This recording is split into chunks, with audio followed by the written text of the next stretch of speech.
Good evening, ladies and gentlemen. Thank y'all for being here for Talk Tuesday. Amen. It is amazing to be here alive and breathing tonight. The show is about to get started, but I wanted to set the groove and the mood for the conversation tonight, man. So, guys, y'all enjoy this. At the end of this song, I will bring in the intro, and I will also bring in our panel for tonight so we can get started on this topic. Thank you guys for being here. Listen, you know the house rules. Go ahead and hit that like button, hit that subscribe button. And go ahead and if you want to buy your boy some Starbucks tomorrow, go ahead and hit that Cash App or hit that Super Chat, and we got something nice to play for you.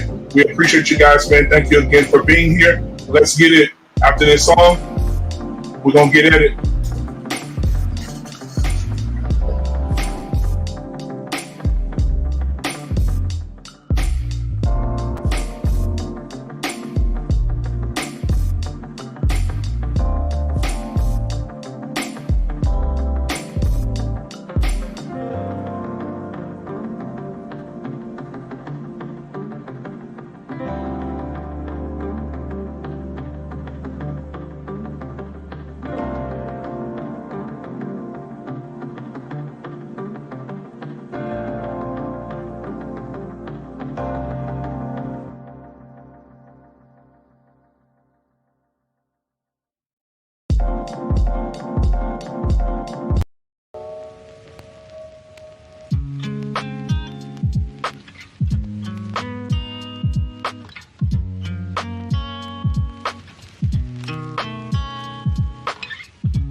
All right, ladies and gentlemen, thank you guys for being here tonight. Again, we're going to have a great show. I'm having some technical difficulties out there. Put a one in the chat if y'all can hear me really, really good. Put a one in the chat if you can hear me really, really good.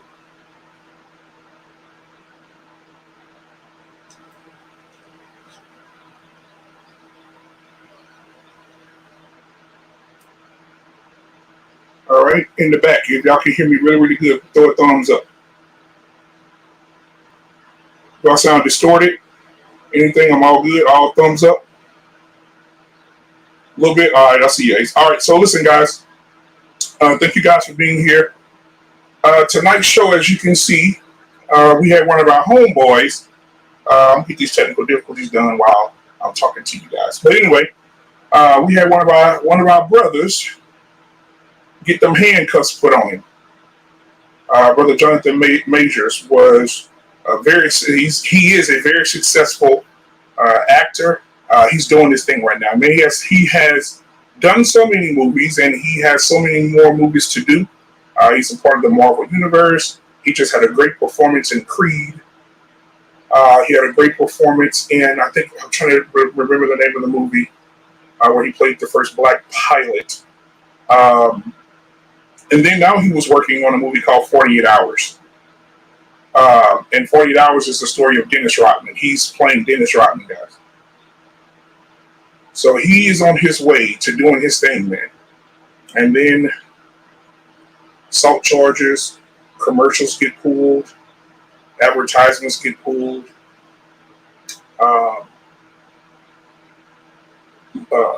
movie set gets shut down. It's really bad on him right now. A lot of people have turned their backs on him. They don't want to deal with him anymore. And it's going to get worse from here. And what we're going to talk about tonight is how men can become so successful, but the power of their success is in the hands of others, particularly in this position, the woman's hands. See, now weeks ago, and I got my boys in the back to verify this. Weeks ago, I said these things. I said this to my big brother, Dusto, right? I said this to my big brother, Mr. Ben. He was on the panel that night. I said this to JT. I said this to big brother, Mandrell. I said, first thing they do is they emasculate you. And then when they get to emasculating you, they throw you in jail.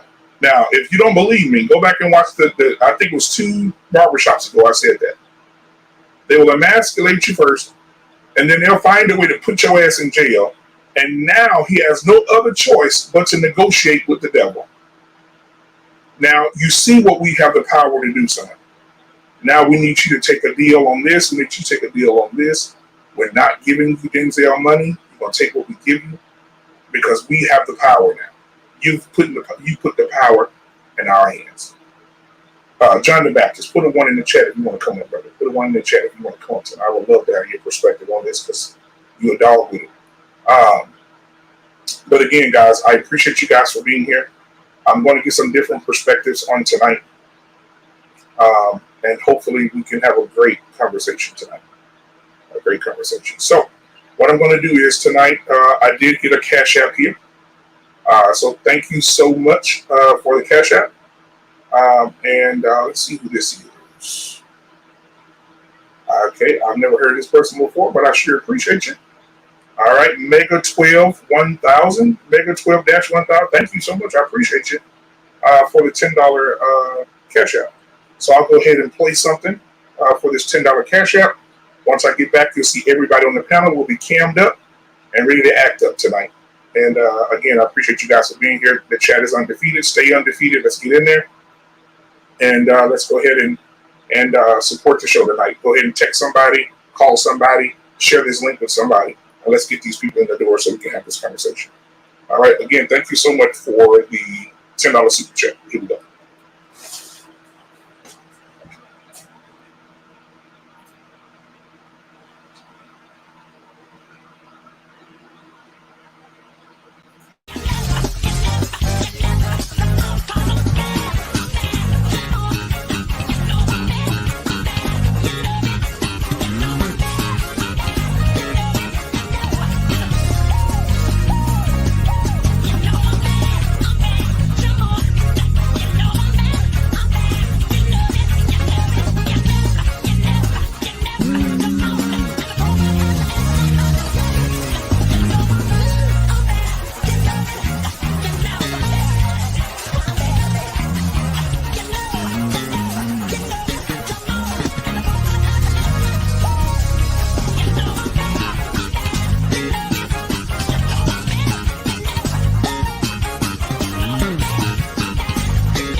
Man, y'all see who in the building tonight?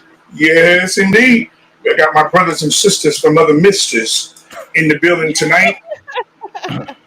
It's so good to see you guys, man. We got some other people coming up a little bit later, but for right now, get in bliss. Get ready for the 6. All right? So tonight we got Scam Likely in the building, man. We got Ace Overton, first time on the panel. He's always in the chat, so thank you for supporting me in the chat, but thank you for also being here tonight, man. I appreciate you. Beautifully animated that came out of retard. I just want to tell y'all that Beautifully Animated got arrested. If y'all didn't see the video, Beautifully Animated got arrested in Houston for slapping a white woman at Subway. So I just want you guys to pray for her. If you've seen the viral video, I'm sorry that you have to experience that. But Beautifully Animated, we prayed for her. We sent some bail money. We got her out. She's back. Thank you for being here, Beautifully Animated. Hey, I don't drag people unless you want to get dragged.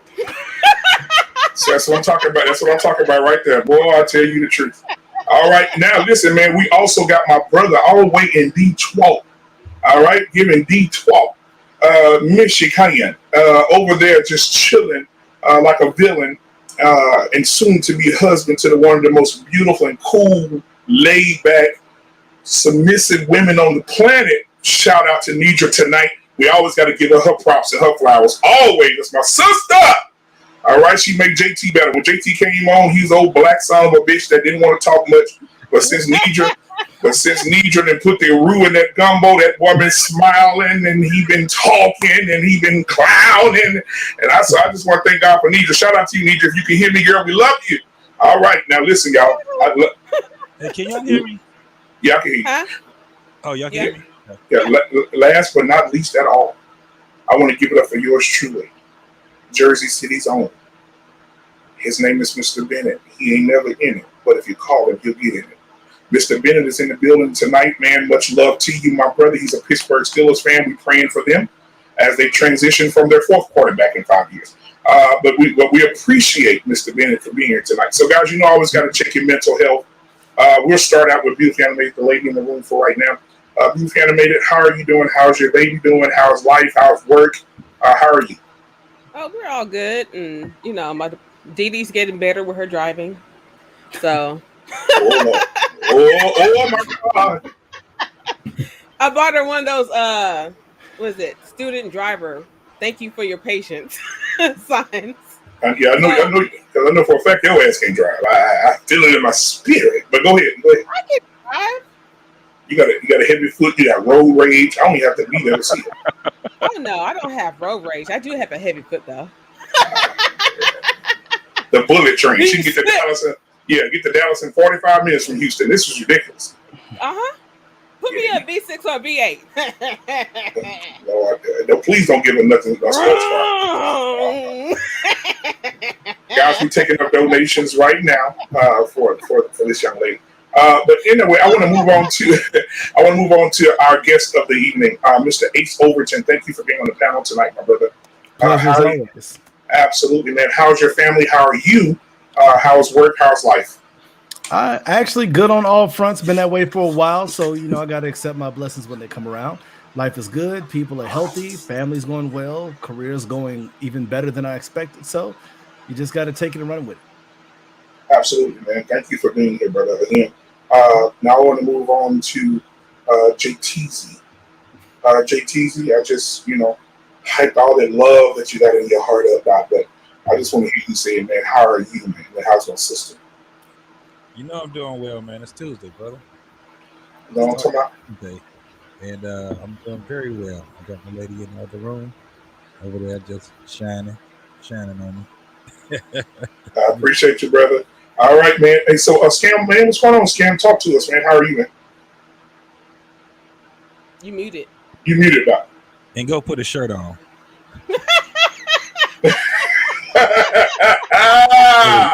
You got to show his gains. Got to show his gains. Yeah, all is well. Another healthy day in the Duster Sphere. Nothing special. Right. All right. And Mr. Bennett? JT, are you able to turn your volume up a little bit on your mic? And Mr. Bennett, how are you tonight? How's that? Oh, yeah, you good now? Okay, good. Doing well. Countdown in about 2 hours and 13 minutes. Year 27 starts, so we good. Absolutely, man. Absolutely. Hey, happy anniversary, guys. Appreciate Listen, put it in the chat right now. Show Mr. Bennett some love. Him and his wife have been together, married for 27 years. it. So y'all 26. 26. Year 27 starts at midnight. Oh, yeah. Hey, guys. So year 27 is the start. Yes, sir. Put it together, Mr. Bennett. We're not gonna bother you no more this week because we know you're gonna be putting in some stroke of genius this week. So, we're not gonna bother you now, but we do want to congratulate you, man. All jokes aside, because you don't see what you have in the world that we're in today. You really don't see that anymore. So, man, at midnight when 27 hits, man, just man, we love you. We love your wife. We love your family. Thank your wife for allowing your presence to be in ours. And man, much love to you and much love to your marriage and how you raise your kids, man. I just want to give you your flowers, man. Appreciate it so much. Thank you. Yeah, I don't want to wait till you. They got married for the right reasons. Yeah. Beautiful anime. We're gonna get you married one day, but you can't be beating up on your husband. I wanted sex. That was my reason. So that's the right reason. Oh my God! That was the reason. We figured it out along the way, and we got the marriage thing figured out later. When his camera dies, we know what happened. When his camera dies, we know what happened. Yeah, and we hit him. Actually said that. We was having a search. He said, no, I wanted sex and I wanted it consistently. And guess what? When the camera died, we're gonna hear a real sharp grunt. Oh yeah. So man, thank you again, Mr. Benny, for being here, man. Listen, I got two of my brothers in the back right now. Man, we call one of them the bearded wisdom talker. So the bearded wisdom talker is in the back tonight. We also got the doctor in the building tonight. You can't get a prescription without the doctor. They're in the building tonight, so let's put our hands together for Dr. Nukumbe and the bearded wonder himself. He gets in the building.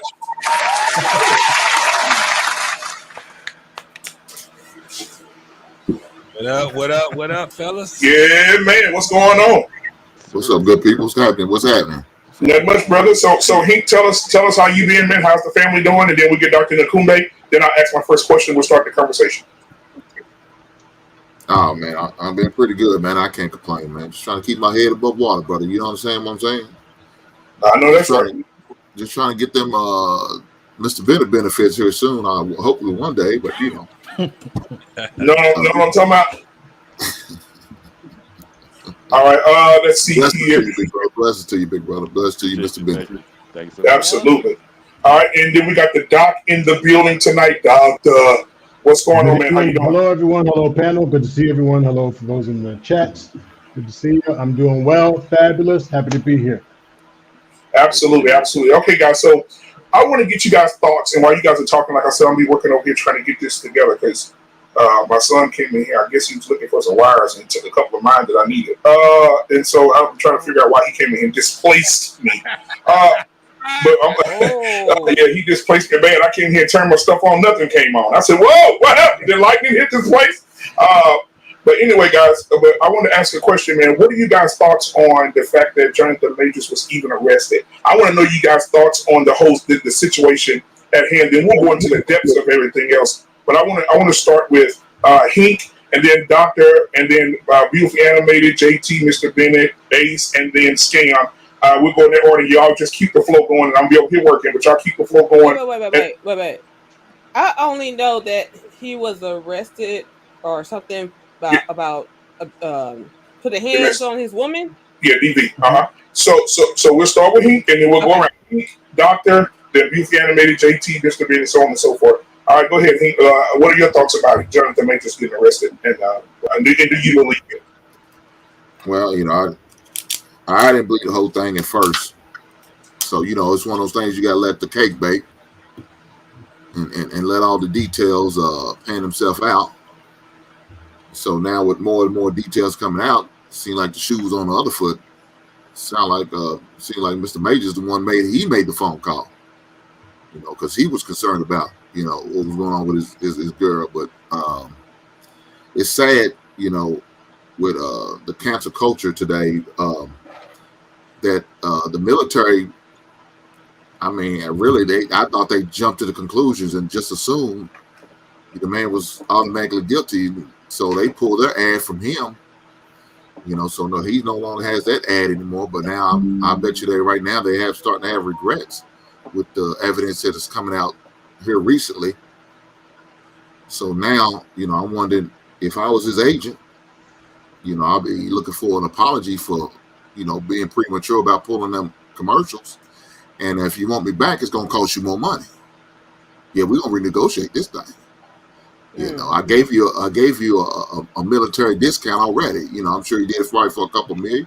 It's probably going to cost you about $5 million now to put that commercial back on and to run it. I mean, so yeah, that's what I would do if I was his agent, and if I was Jonathan Majors, that's one of the things I'd be doing. But just to, you know, a lot of people again jump to conclusion on certain things and didn't really let all the evidence pan out. I mean, we've seen the same thing with this Michael Irvin situation. You know, we also seen it back when a couple of them Ohio State players, they was accused of booty snatching. So I don't know why these guys didn't learn from O.J. Simpson that it might not be a good win for you to make them women of the Caucasian persuasion. I know they're beautiful, and I know they're starting to look more voluptuous with the recent procedures that they was able to afford and get. But you may want to just steer clear. You really do, because right now, man, you know, I'm hearing stories, man, how some of these they just out there trying to trap young black men that there's got potential, got money, and athletes, and looking for the meal tickets. Now we know women in general could do that, right? Yeah. But it's something different when you talk about the one from that other side of the fence. So take it for what it's worth. Well, I'm hoping that is false, and you know we don't know the facts. There's reports that there's video. This was in a car taxi, and I know it's in New York, and I believe the taxis do have the rear view mirror camera, or they can see. So I believe that might be accurate. And then there are two witnesses that I'm hearing about, and I agree with Hank. You know, I think the military was I think they were in a tough spot. If it's true, we want to show that we're supporting it. If it's not true, so you know. But what happened to proven innocent and to proven guilty? And then on top of that, we have now the public who is quick to judgment and making these statements, even though we hear this video and that there are witnesses, but we're not even waiting for that to come out. Already, there are other directors from different production companies coming out talking about his past, how difficult he is to work with. But I don't understand why people don't make those reports while those things are happening. That stuff happened in 2015, but now we're talking about it in 2020 when an incident comes out. So it's that kick them while add the kicks while the person is down. Add more to it. Well, people were fearful of coming out and talk, but we're not talking about additional people coming out. We're talking about directors who are talking about his character. But when they were hyping up the movies, you know, Creed and all these other things, the Marvel movies, there was no talk about this evil character. So it's unfortunate how quickly the camp culture and/or the people who are saying let's protect, and I'm not advocating domestic abuse, but we want to protect people. And then the woman involved, I believe there's a woman, and I don't know the race, but I'm hearing a lot of talk that it might be Caucasian. And I don't understand why we never know the victim's name. So we know his name. We know how horrible this monster he's been. No matter how long the timeline has been, it's just been a few hours, and they already know he's a monster. The person who I'm hearing that they changed their mind, nothing has been said about them. And I do hope there are some consequences that match if they're false reports. Right. You want to go, John, so we can I'll go read the last. bottom? I'll go last. Okay. Who's on? JT Is goes it next. okay? So yeah, you guys can hear me well. Yeah. It's a little faint, but yeah, you good. It's Okay. a little low, but Is it? Okay. a little bit. Well, you got that. So- You got that bass baritone, so just booms the mic. So anything less than that, we don't get the full flavor. It's like, make sure you're okay there. So with the accusations, one of the things I got to say is that Hollyweird is a cold machine. And once you start getting into this whole thing about being, when they make you a star, especially being a black star, male, at some point you're going to be a money grab. So you're going to have a lot of people that's going to be pulling at you. That's why you see so many people in Hollywood going crazy. They're getting sued by people they have never came in contact with. They've been accused of rape by women that they've never even been, slept with. It's a lot of things that goes on. It's just unfortunate that this young brother had to deal with this so early in the height of his career. Like the doctor said, you didn't hear about this 15 years ago. You didn't hear about this when he was just an actor trying to get stardom. So now that the man is down, now you have this machine that definitely you got the money people that don't want to deal with him because it messes with their endorsements. And then you have whatever it is about this domestic. I thought it was great, but now it went to domestic abuse. Mhm. So yeah, it's crazy now that a lot of people get put in a bad spot when it comes down to this, because we understand that it's the machine that actually works based off of sponsors. There's a lot of money that's been invested into the entity, which could be the actor and whatever it is that they got going on. So you got to deal with it politically, you got to deal with it morally, you got to deal with these things from a standpoint where once some bad press get whether you did it or didn't do it, you're going to be accused of it, and you can lose hundreds of millions of dollars like what this young man is dealing with right now. So I think it's just unfortunate right now.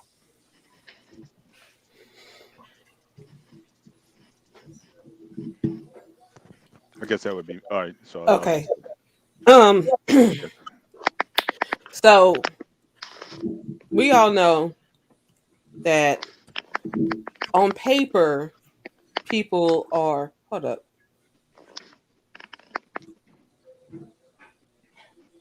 John, are you having feedback? Yeah, mute your mic, John. Why? Why? Why? Why? Why?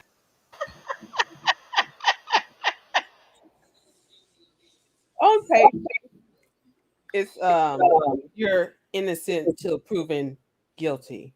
But we all know that in reality, people are guilty until you're proven innocent.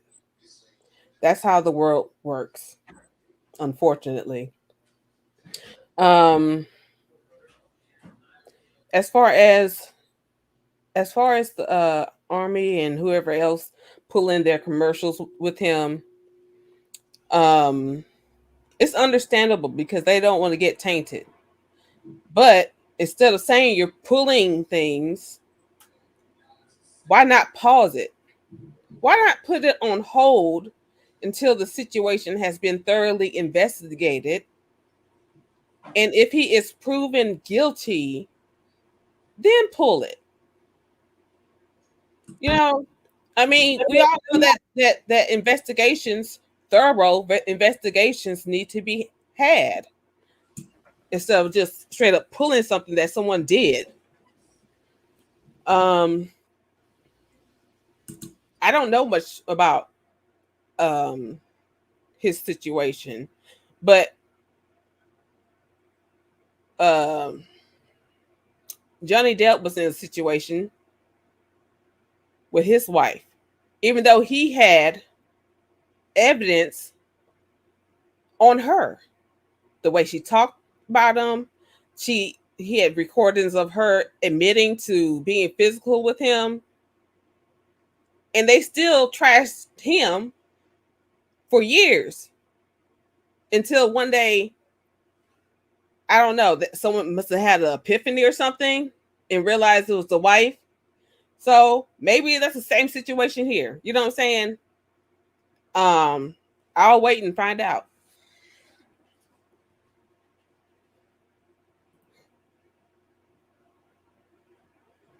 But it seems like to me it's just another, just in a long list of incidents that we've seen as of late. I mean, I think early in the year, we're talking about the Boston Celtic coach who just came off the NBA Finals, and he had got into a situation that caused, discipline and action from the team, even though they were saying that the relationship was quote unquote consensual. So I think a lot of these aspects, I don't think it matters whether or not he's going to be proven innocent or not. I think this is something that's just going to follow him because we're talking about, especially when it comes to endorsements, we're talking about marketing, we're talking about brands, and that has nothing to do necessarily with your guilt or innocence. It's just what the public perception of you is. So I think he's going to be tainted one way or another by this. And again, but we've seen it, and I think I think society is still trying to wrestle with since Me Too movement came out, and and there's obviously some legitimate assertions being made there, and there's things that need to be understood. But I think we're still grappling with how do we, we're so quick to want to react to a situation and not be, as you said, be animated, tainted with, our product being tainted as a result of it. Yeah. That I still think we're still in a reaction mode. Like we haven't figured out like legally what to do, how to really process information. But I think the pendulum has swung so much that I think people are still, so being caught off guard. But Right. for me, it's just another example of just how when you are elevated. I remember, I think it was Will Smith. Even he was talking about how Denzel tried to tell him that when you're at your apex, that's when Satan comes after you.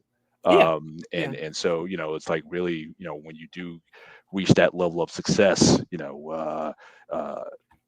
you really have to be careful just how you move. I mean, to me, it's still surprised. One of the biggest surprises I've seen is still the Obamas. Say what you will about Michelle or their marriage or whatever, but you didn't hear anything coming out of them, out of those, which is surprising because you would think that would be something that someone would try to pin on him, but nothing really stuck to him. So and he's the most public, arguably the most public figure in the world. So have you seen the first lady's eyes?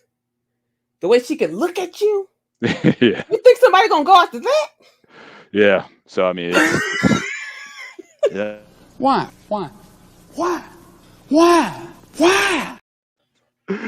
So yeah, it's just another tale of when you're elevated, that's when things come up. That's when if you got skeletons, that's when people dig up your stuff. You try to bury stuff behind you. That's when things come up. So Yeah. it's just another cautionary tale. And I'm hoping that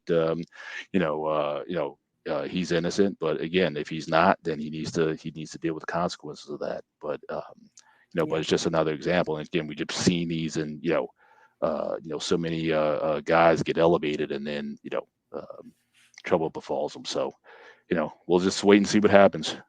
Mm-hmm. I think Brother Ace, I think you're next. All right, appreciate that. Yeah, kind of touched on a lot of it, a little bit in the way that I was going to think about it, but I honestly don't think from looking at the facts of this that it's going to be as damaging as we fear it could be, because many people have had these allegations, and while some I still believe were true, some of these people still went on to have ridiculously Hall of Fame careers where if you even mentioned that this was something that happened, their fan base, which did before, will literally threaten to unalive you, so to speak. As what happened with one Kobe Bean Bryant. I believe that it was true based on the information I read from the first reports, but when you have a fan base willing to say they'll unalive you and everyone you know, you kind of don't want to continue through with it, whether it's real or not. So in this case, from what I read about it at first, I'm very much of you're guilty until proven innocent in these cases based on my own history of hearing about people in these situations. I've yet to hear somebody I've personally known that got accused that it didn't turn out to be true.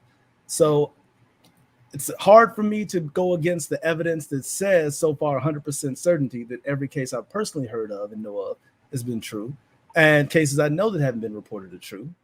But I do wait to hear as much information as I can about it. It's not that I can't change my opinion or position on it, but as many guys, especially famous Black people, all sports athletes take media training and know how to move and navigate themselves.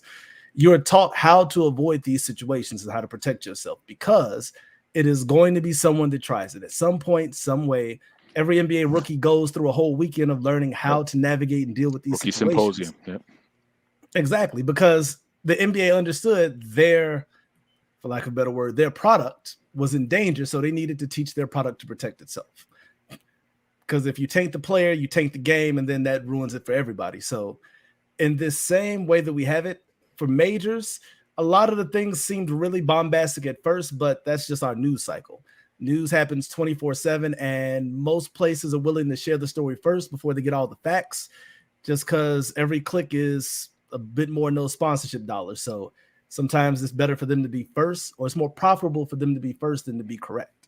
And it's a lot easier to walk back later and just say, we didn't have all the facts when we reported the story at the time, and nobody gives it a second glance.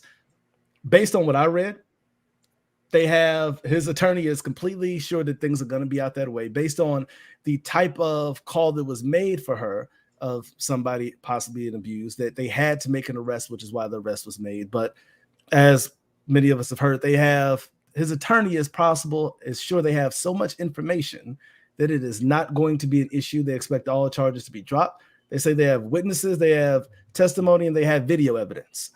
That's about as air concrete of a way to say that I didn't do the things you did. And the allegation actually says, from the last thing that I heard from her, is that Majors was actually the victim of the abuse and was looking to seek the help for the person. So if the story does get flipped that way, I unfortunately think that for everybody that did do the whole cancel thing, they're all going to have to walk it back. There'll be a lot of apologies on this tour, because you can't avoid Jonathan Majors right now. He's literally everywhere and in everything. So I think it's going to be a big public kind of apology, and it's going to be one of those things that kind of fades to the wayside, as long as there's not a secondary incident to show some type of pattern of behavior. Well, yeah, go ahead. That's the thing, though, because like I said, Johnny Depp already went through this, and that was a big thing. Everybody saw it. So why are we repeating the same thing? You know what I'm saying? How many people you know do the exact same terrible thing that they've already done before, but they repeat it? I mean, sometimes people don't learn, and I'm sure that from everything I've heard about Jonathan Majors, he's an upstanding, character person. And just unfortunately, sometimes you're in the situation and you got to deal with what you got. And he tried to help a person in the backfire. Yeah. That's why you got to protect yourself and keep all the receipts, because at the end of the day, no matter what she claims, if he can prove otherwise, it's a wash on what she says. And before the woman. Oh, go ahead. Hold up. What's wrong with my camera? Oh, Lord, it's that Cricket Wireless got that food. Leave me alone. No, I know the woman is white and stuff like that, but it's not a racial thing. Stop dealing with trash people. Now, I want to welcome John the Baptist in here tonight, as well as Jasmine says it all in here tonight. If you have if you wake up in the morning and you look like James Brown, constipated James Brown, and you needed some good skin care, make sure you reach out to Jasmine. She has everything you need. Okay. All right, so we got everybody in here to speak on it. I do want to get Jasmine says it all and John the Baptist, so we'll let John the Baptist want to go last. Scam didn't go yet. Oh yeah, so we'll do Scam, Jasmine, and then John. Go ahead, Scam, and right after Scam, Jasmine, jump right in, then John is last. I got a lot of dust, but I'll defer to later, so I'll pass on this round. Y'all aren't gonna like me after another night, but I'll pass for now. All right, go ahead, Jazz. You put yourself on mute. You muted yourself, sweetheart. Okay, there you go. Slack. That probably was your computer doing that with them flashing lights. You got some demonic spirits over there, sister girl. Oh my God. No, I got 2 Bibles and stuff. I got Don't 2 mean Bibles. it don't mean nothing. You don't open them shit. There we go. Hey, go ahead, Jazz. I'm sorry. Go ahead, Jazz. I'm sorry. Okay, so to be honest, I really don't have too much to say about his arrest because right, when I was trying to pull it up when I just saw the topic.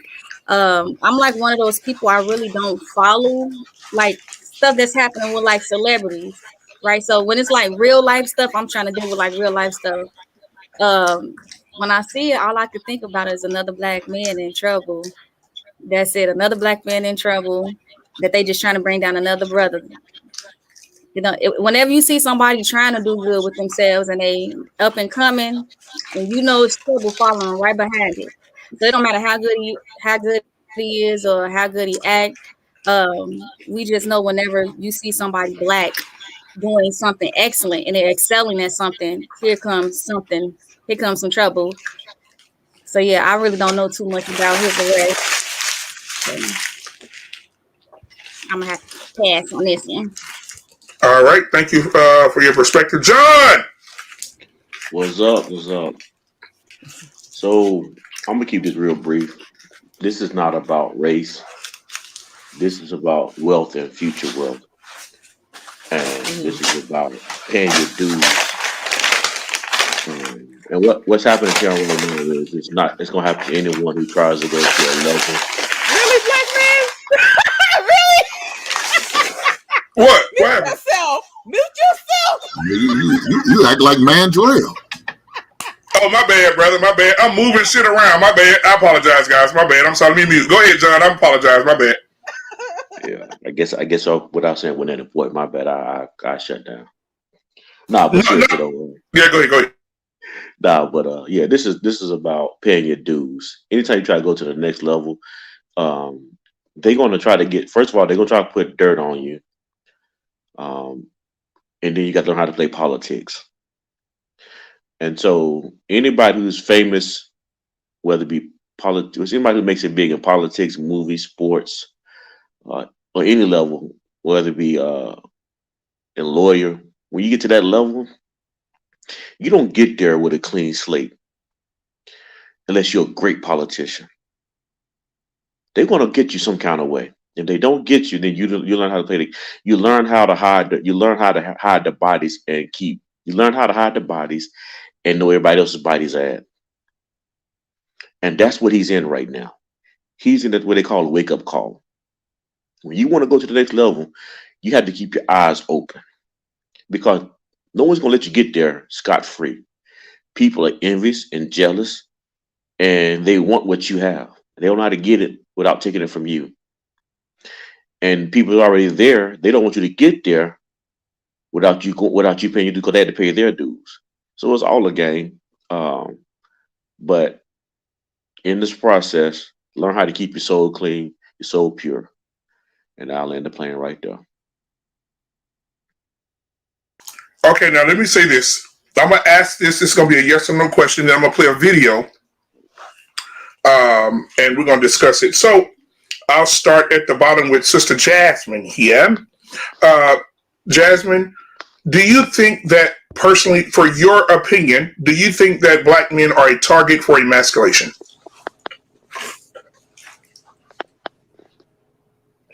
You muted, beautiful. I'm sorry. You was talking your ass off, but we didn't hear you. I'm sorry. I said you say you wanted a yes or no answer? Yes, sugar. Yeah. Okay, well, yes. All right, John the Baptist. Yes. Beautifully animated. Yep. Mr. Bennett. You muted. Yes. Oh, doctor. He said yes. We didn't hear him, but he said yes. Hank, you muted, Doc. Yes.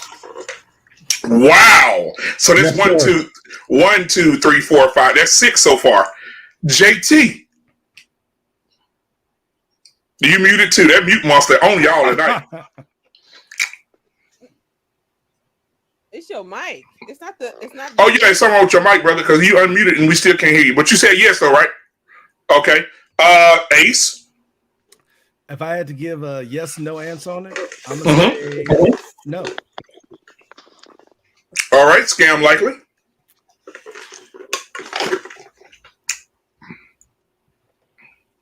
No. All right, so and yes here. So we got 1, 2, 3, 4, 5, 6, 7, 8 yeses and 2 nos, ladies and gentlemen. Now the reason I feel like it's a target, I think sometimes men are targeted and emasculated is surprisingly, and sometimes it's done intentionally and unintentionally as well.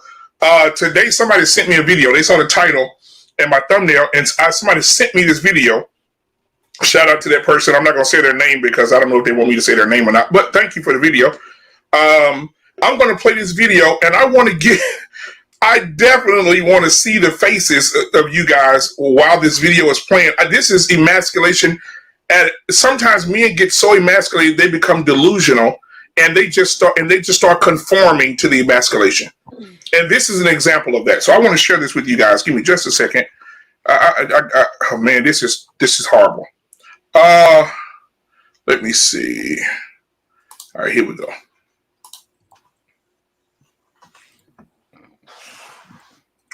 One second. Where is it at? All right, there it is, right there. All right, here we go. All right, guys, enjoy this. What the hell?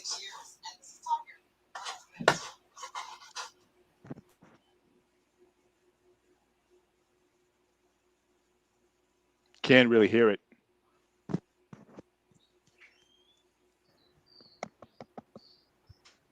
You can't hear it at all.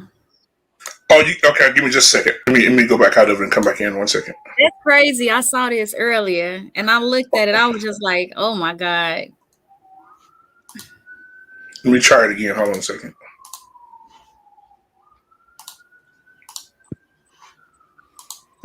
All right, y'all let me know if y'all can hear it now. Give me just a second here. Make sure this volume turned up over here too. All right, let's see what happens now.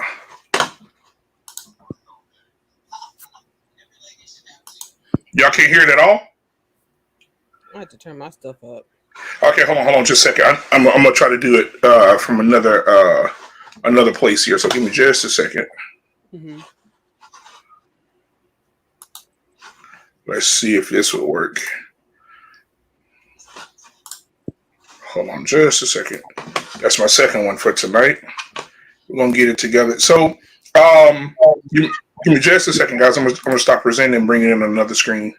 Mm-hmm. All right, here we go. So while I'm getting this together, guys, I'm gonna go around the room here and ask why you said yes to what you said yes to. You said yes to men are being emasculated. We'll start with Jasmine first. Why is your answer yes? And then we'll go to the next person and so on and so forth. Well, when you look up the definition of emasculation, is to make weaker or less than. And most men, well, ideally, a man is supposed to lead his household. We look for him for leadership. If you have these men taking on characteristics that's feminine, that's like women, how are you leading if you're being a woman? I don't know. Like when I look at it, like nowadays you see men with these hoochie daddy shorts, and they try to call them men shorts. You see them with the bags, purses. They call them man purse. Y'all already got great jogging pants, but y'all wearing leggings. Things they're taking on these characteristics that appears to be more woman, feminine like. And typically when I look at that, I think it's really meant to kind of break up the Black family. If you're not following your role as a leader, being a father or whatever the case may be, you're being emasculated. You're being emasculated. When you have social media or you have the media and you see them on these red carpets and you see a man wearing a dress, would you allow a man that's wearing a dress to lead your family? He's presenting himself as less than a man. So, wait, is that a straight man or a gay? Yeah, your time coming. You coming in a minute. I was asking her about what she was saying. That's okay. Yeah. John the Baptist, why did you say yes, sir? Yeah, got to work. Y'all forgive me. I got to work with something going on my throat here, so work with me for a second. Okay. But yeah, men are being emasculated, and it's not just wearing clothes, women feminine clothes. When we look at TV shows, movies, look at life, you start to see they're making women the strong character, the smart, intelligent one. The man is always the foolish one, not a good father, not a good leader, a bumbling idiot most of the time. They will put him in dresses, they will make him carry a purse, that kind of stuff. But it's more so they're emasculating men by teaching them that that girls are equal. Girls are equal in first not the creation of God, but they're not equal in responsibility in the sense of what God designated the order of life. So yeah, it's happening all over. But I won't prolong my conversation because I know more people want to talk about it too. Absolutely. All right. I appreciate that, brother. Go ahead. Let's see who we got. Hank, why did you say yes, my brother? Man, it don't have to. You got women that will emasculate their men by how they talk to them, or how the lack of respect they have for them, how they treat them. Now, the part about, can't nobody make nobody wear a dress or carry a purse. That's a choice. But some things that, the way individuals act towards you can be emasculated. Like the police definitely try to emasculate men and try to belittle them. Again, like I said, you can have women do the same thing by how they talk to you, how they treat you, or how they don't treat you, and how they disrespect you by things they say, pushing your buttons. So, hey, can y'all hear me now? Yeah. Yeah. All right. And so now we'll get back to that in a second. I think I got the video is ready to go. So let me go ahead and play this for you guys, and we'll go through it together. Here we go. So what do you guys think so far? We're going to pause it right there for just a brief moment. We'll start with you first. Scam Likely, what are your thoughts so far into the video? Beta! How can I say it? Beta! This video was probably on gloom.com. Somebody found it on gloomanddoom.com. This ain't reality. Yeah, she. Hey, one weekend. No. I'm go ahead and let you finish. I didn't know that was you. I thought it was somebody else. Go ahead. Yeah, according to, if you go on Gloom and Doom, you invest and put that into your brain. When you walk outside, they knock on your door and they find out that you're black. And then they find out you're a man and you're masculine. They start trying to sell you dresses. They start trying to make you go after these and force you into this type of. They make you quit your job. They drop you off in Hollywood. They put you in a dress and make you run around here to the gun. I haven't seen that. Wait. Hold on. I want to keep it. I want to keep the perspective on the video, though. I want to keep the perspective on the video, not everything else outside the video. I'm talking about this video right here. Well, so far, what are your thoughts? I don't have any. All right. Anybody else want to jump in? So y'all trying to. I'm trying to get to year 27 here. You guys making it interesting for me. Yeah, Corey Haga in the chat said that he got a divorce after 27 years. So I'm like, wow, Now I'm hearing this one here. She's been married to the first guy for 26 years. So are we saying my year 27, I should just consider, or ask my wife to get another husband now? I don't know. You got 3 kids too. I'm like, I got 3 kids also. So it's like, are you guys telling me this is what my future's gonna look like for 27? I came into this chat tonight kind of happy. Now I'm kind of concerned. I need to watch my back. No, but if you do the math, she's with the new guy for 10 years, so that means so at 17. 17 right. years you met. Okay. All right. Well, you past due, Mr. Bennett. You way past due. I'm way past due. That's it. I need to explore my options. Wow. I know it just looks like they are tri-curious. Right. They all tried something. All 3 of them. Tri-T-R-I-T-R-Y. Tri-curious. Yep. Well, here we go. Go ahead. Everybody mute up for me because we got an echo coming from somewhere. Everybody mute up unless you're talking. That's you with them corn chips. What no damn corn chips food? I got a big ass bag over here with the wires in it. Shit, crazy girl. Oh my goodness! But Actually, from what it looks like, they're doing household chores. But she got 2 husbands, so I'm like, I don't know. I don't know. I don't get it. Well, you ain't seen nothing yet. Go ahead. Lord help us. I know of this couple. I've done coaching some of their clients and that population, polyamory, and they are legit. I mean, she's been married. So you said this is reality, Dr. Nakumba? This couple is legit, yes. Now, for those of you who know my private practice, I work with all gender clients and all relationship combinations. So polyamory, multiple girlfriends, multiple boyfriends, straight. So it's called MFM. So that couple is called MFM, male, female, male. Whenever it's the M and the M, that means those 2 are also having a relationship.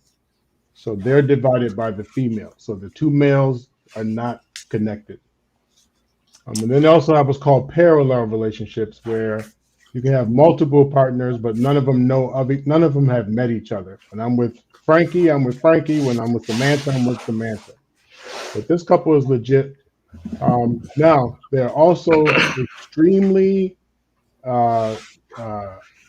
remove hierarchy. There's no hierarchy in the relationships. So there's no such thing as the boss, no such thing as the man leads. Removal of all hierarchy, and they're considered equal partners. So that is for this couple here. They are legit. They have a coaching school. They teach a ton of programs specifically for Black women to get it to be empowered. So they're legit. All right. Well, thank you so much, man.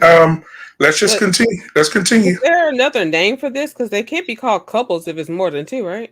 Oh, well, that one's called a triad. Okay, triad. Okay. Mm-hmm. All right. Here we go. Let's. Hank, what are your thoughts, Hank? Come on. I mean, she just sitting there with a wig, a weave, goddamn eyelash, all this goddamn makeup, happy to the bitch. And did you hear what she said about? Did you hear what her husband of 27 years said? That women should have sexual freedom, and they should, and he wants to support her freedom to go out and sleep with other men. Well, I think he's sucking this dude's dick, man. Oh my god! Yeah, I think that. Yeah.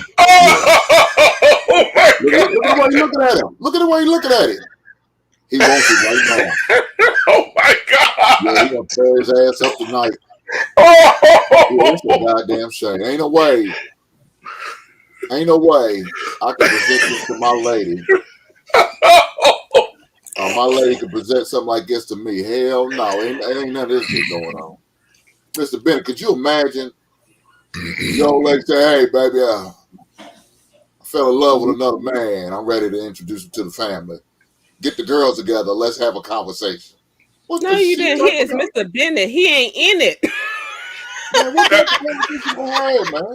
Mr. Bennett, what you got another man walking around your house that ain't your daddy, But your daddy right there. Oh hell no, this ain't going down. This is actually, this couple is the first legal couple in the U.S. that actually has a 4-way marriage in the state of Maine. He has 2 wives legally. She has 2 husbands legally. The other guy in the blue, I don't really know much of him, but they are. So when I see some people talking about gross versus legit, when I'm talking about legit, what I mean is they are legally married to 2 wives, 2 husbands.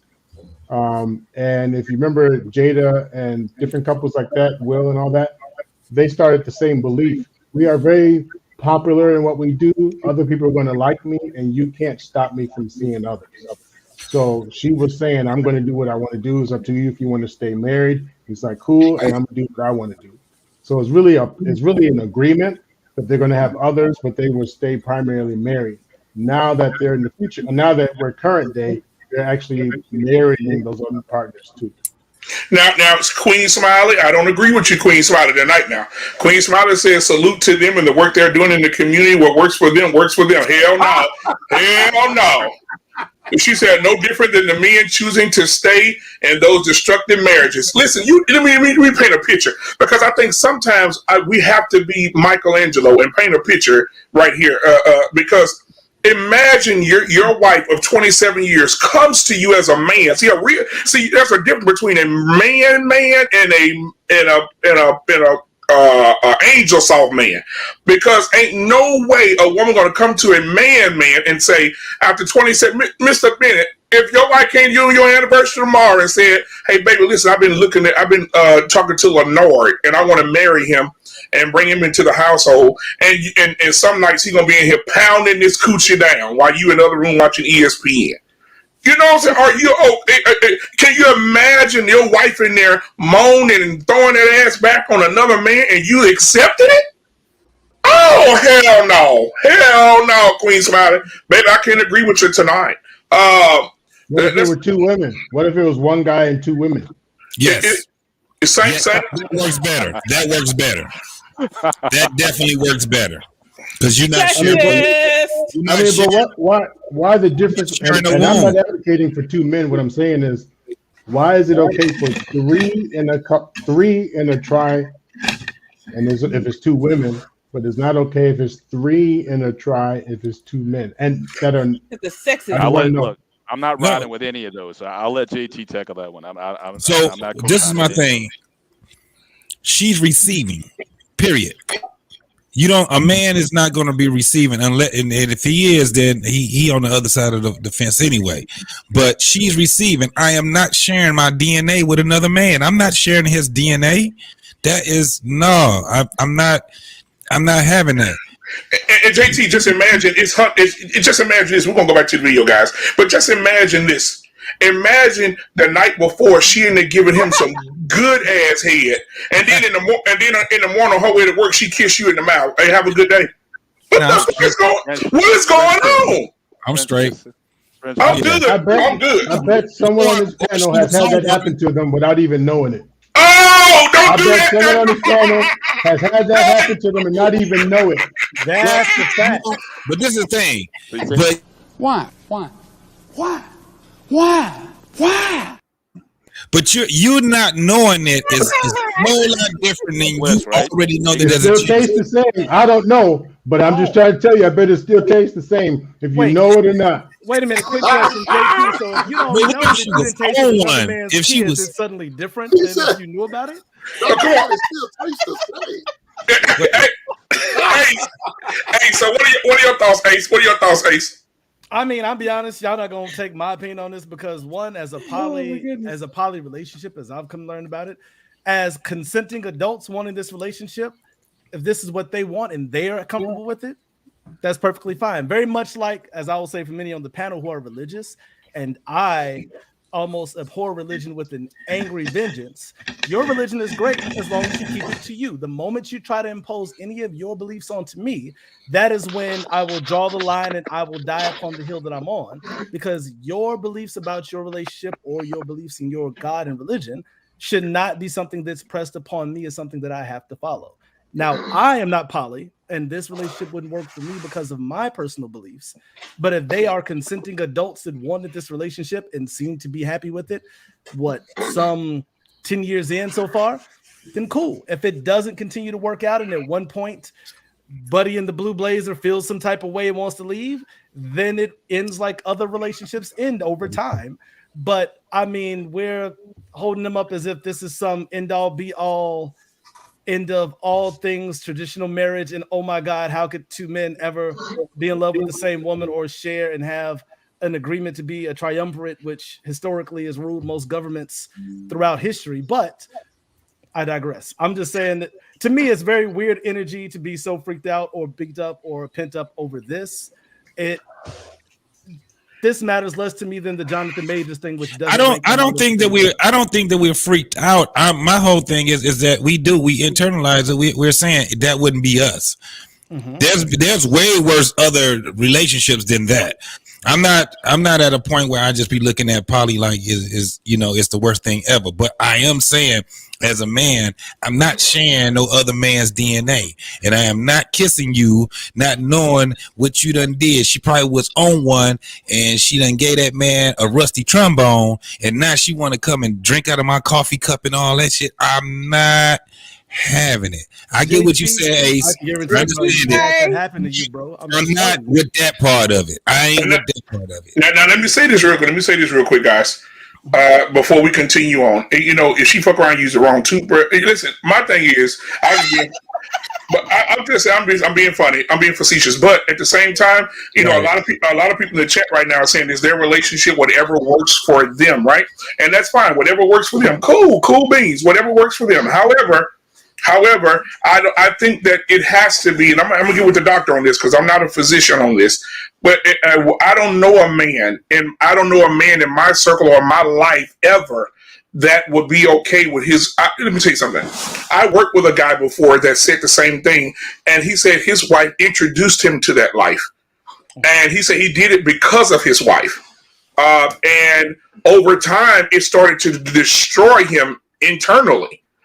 Because he hated it, but he did it because he knew that it's something that his wife wanted to do. And he said he got to the point where he would come home from work and she's met a guy, brought a guy home, and he hears his wife in the next room getting done in, right? And and the guy comes in, he has to allow it because he loves his wife.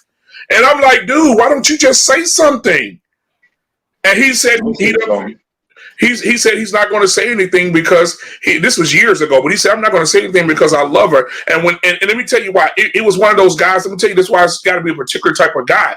Because when she came up to the job for the Christmas party, when I tell you she was fine, and this dude, like, he was, nerdy, late, real, but she was fine. I mean, bad. And I mean, to the point, and she was from London, so she had the accent too. So my thing is, I'm like, damn, he probably never been with nobody like that before, so that's why he accepted this behavior. But now he's venting at work, but he's not telling his wife, you don't want this no more. I don't want to come in the house and hear my wife getting hemmed up no more. That's all on dude. Well, so now, he lied. What the fuck? Like, that's right. So that's like my opinion, Ace, you might want to tune me out of here, Ace. You are sure you don't want to hear what I'm about to say. I'm not worried about it, John. You can't. I promise you can't offend me, bro. I'll just give you a fair warning. First thing I'm thinking right now is Romans 1. That's reprobate mine already, 3 of them. And it's just so y'all know that, yes, I do judge the world by my belief system, whether you agree with it or don't. That's how I look at the world. So, yeah, I'm looking at this thing already like, yeah, these two dudes, I don't know what they own. I don't know what this woman own, but they got to reprobate mine for real. Ain't nowhere in the world this is going to go down. And you think I'm not going to say nothing about this. I don't care who friend you are. This is not healthy for the kids involved. This ain't healthy for them. I don't care what you say. 2 men cannot be in a relationship with 1 woman and think those 2 men will be mentally stable. I know, Doc, you say they're your friends. I'm not trying to get in the middle of your what you know between them. I didn't get you trying to say nothing about them. That's just how I interpret it. Ain't nowhere in the world I can see 2 men mentally handle this situation. I can't see this one. Look at their face, man. They sad. So let's continue. But she Look at the joy that man in the blue blazer has on. He look like I'm about to tear his ass up tonight. And guess what? He gonna rip him one. And imagine the fights in the house, bro. Imagine the fights. Oh no, he look at her. They gonna argue, and then he gonna make up by plugging that man. All right, and so here we go. Let's finish up. Here we go. Everybody mute. Hey, can everybody mute for me? Everybody mute your mics for me, please. Wait a minute. Beautifully wanted to speak. Oh, my bad. I'm sorry, Beautifully. Go ahead. The problem that I'm having with this triad, they're not saying that these two had this conversation, but when they first got together. It came years later.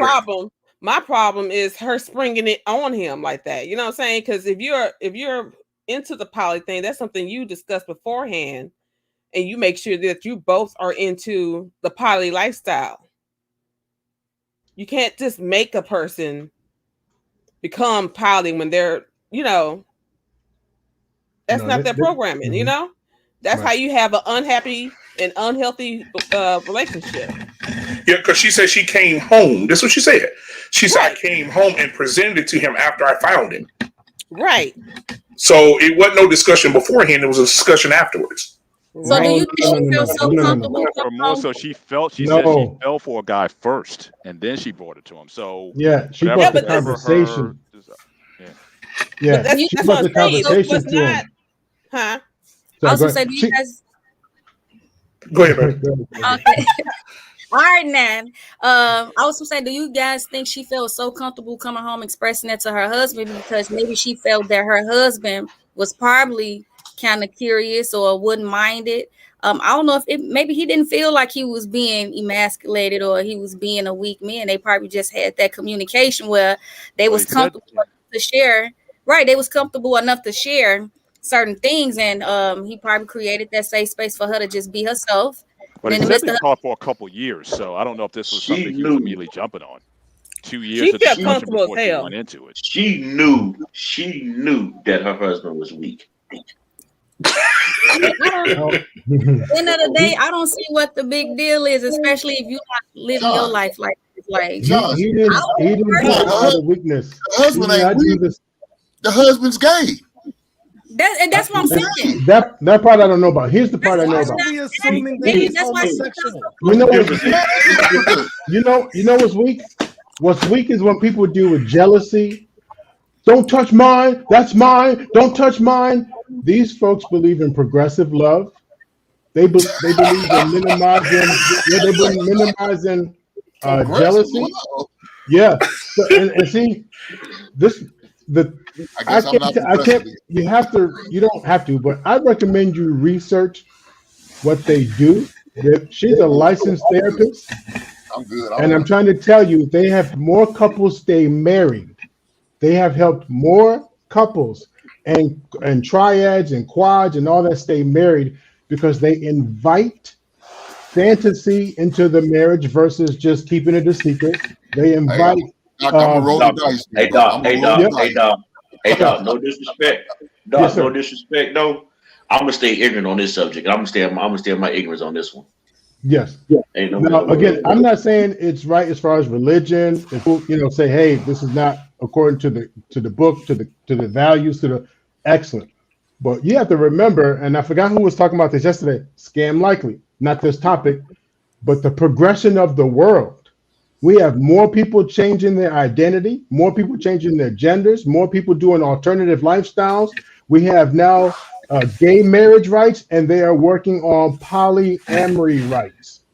So even though we may not agree with it, the world is moving that way. So what you're saying is, Dr. Nakumbe, is that this is becoming a huge reality. Yeah, I was not speaking. 1,000,000,000%. What he is saying, Romans 1 is true. Right. Damn. But this is the thing. I personally don't have a problem with the poly lifestyle. The only problem I got is that you got the woman having multiple lovers. That's my whole thing. Polyamory has been out longer than monogamy. So I mean, I already understand that, but there was a purpose with polyamory, just like there's a purpose with monogamy. So I get what you're saying, Doc. When you say, "Hey, look, if you actually study it, you will see that there's certain types of poly." Now, I've seen these folks on different shows, and I've seen them have guys that came on there and they treated them well with asking real questions. But then I see them go on other shows, and dudes was like they were asking questions that that they weren't ready. I ain't gonna say they were ignorant questions or nothing like that, but they really wanted to know. I just don't think that they were, and it wasn't the guy in the blue.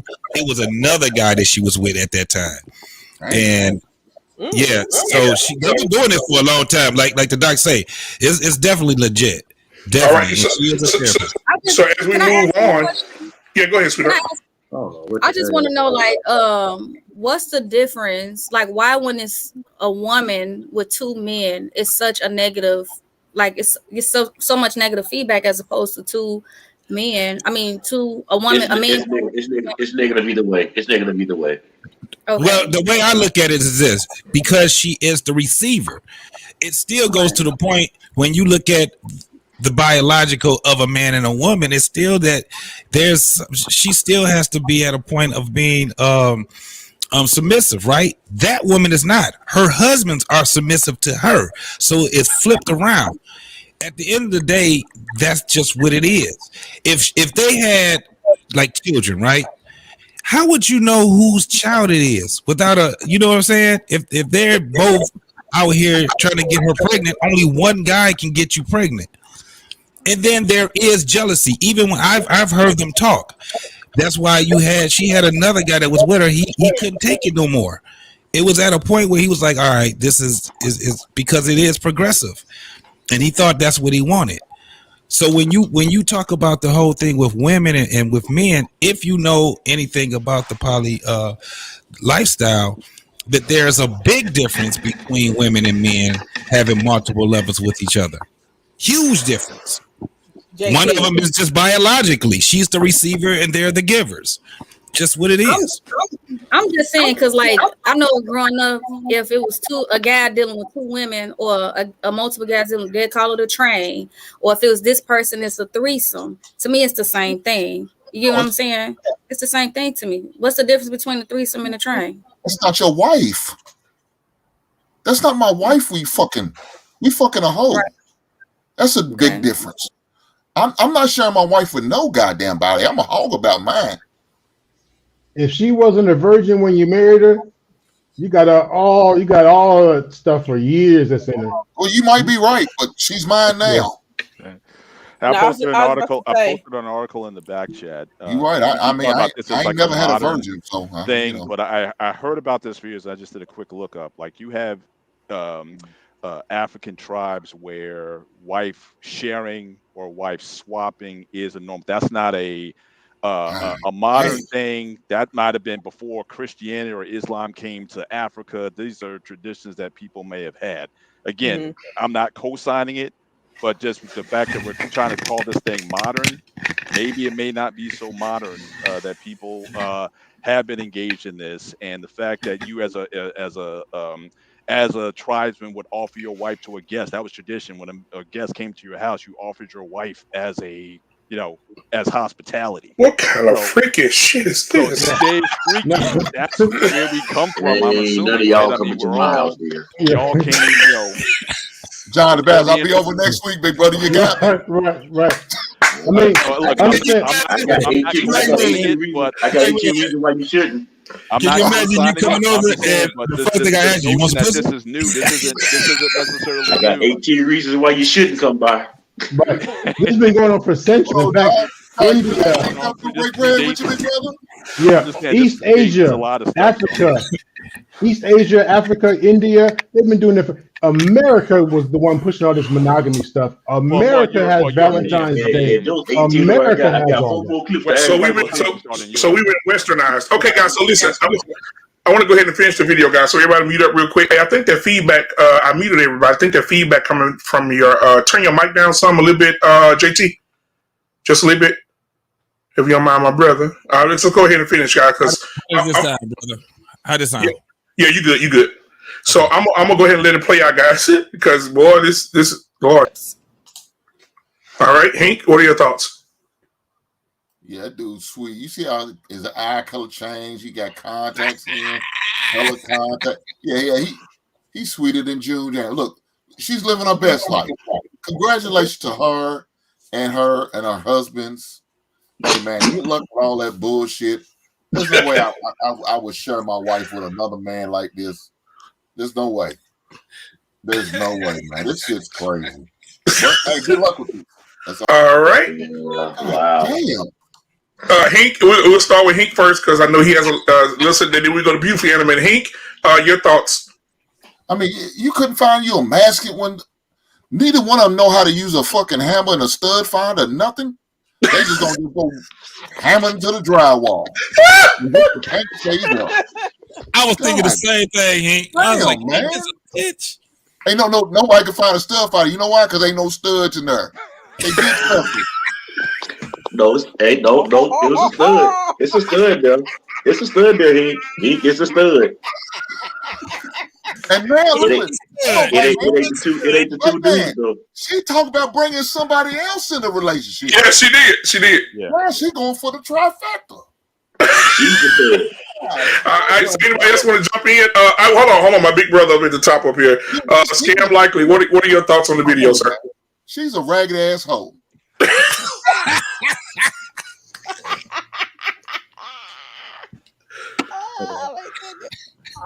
To be honest, I don't know where Dr. Nakumi got to. I was talking about this in the New World. I just can't relate to finding something that's not normal. It's not something. How do I say it? I can't go find a video of two monkeys doing backflips from a tree with shoes with 6 legs and say, "Hey, this is the new norm. This is how we're gonna do," and breaking it down and fully analyzing it as if it's some kind of reality. Well, Dusto, I know you get out a lot, but I need you to listen to what I'm saying. 45 years ago, 50 years ago, Dr. Pollack can help me. Homosexuality was a mental illness, and you'd be put in the crazy house for it.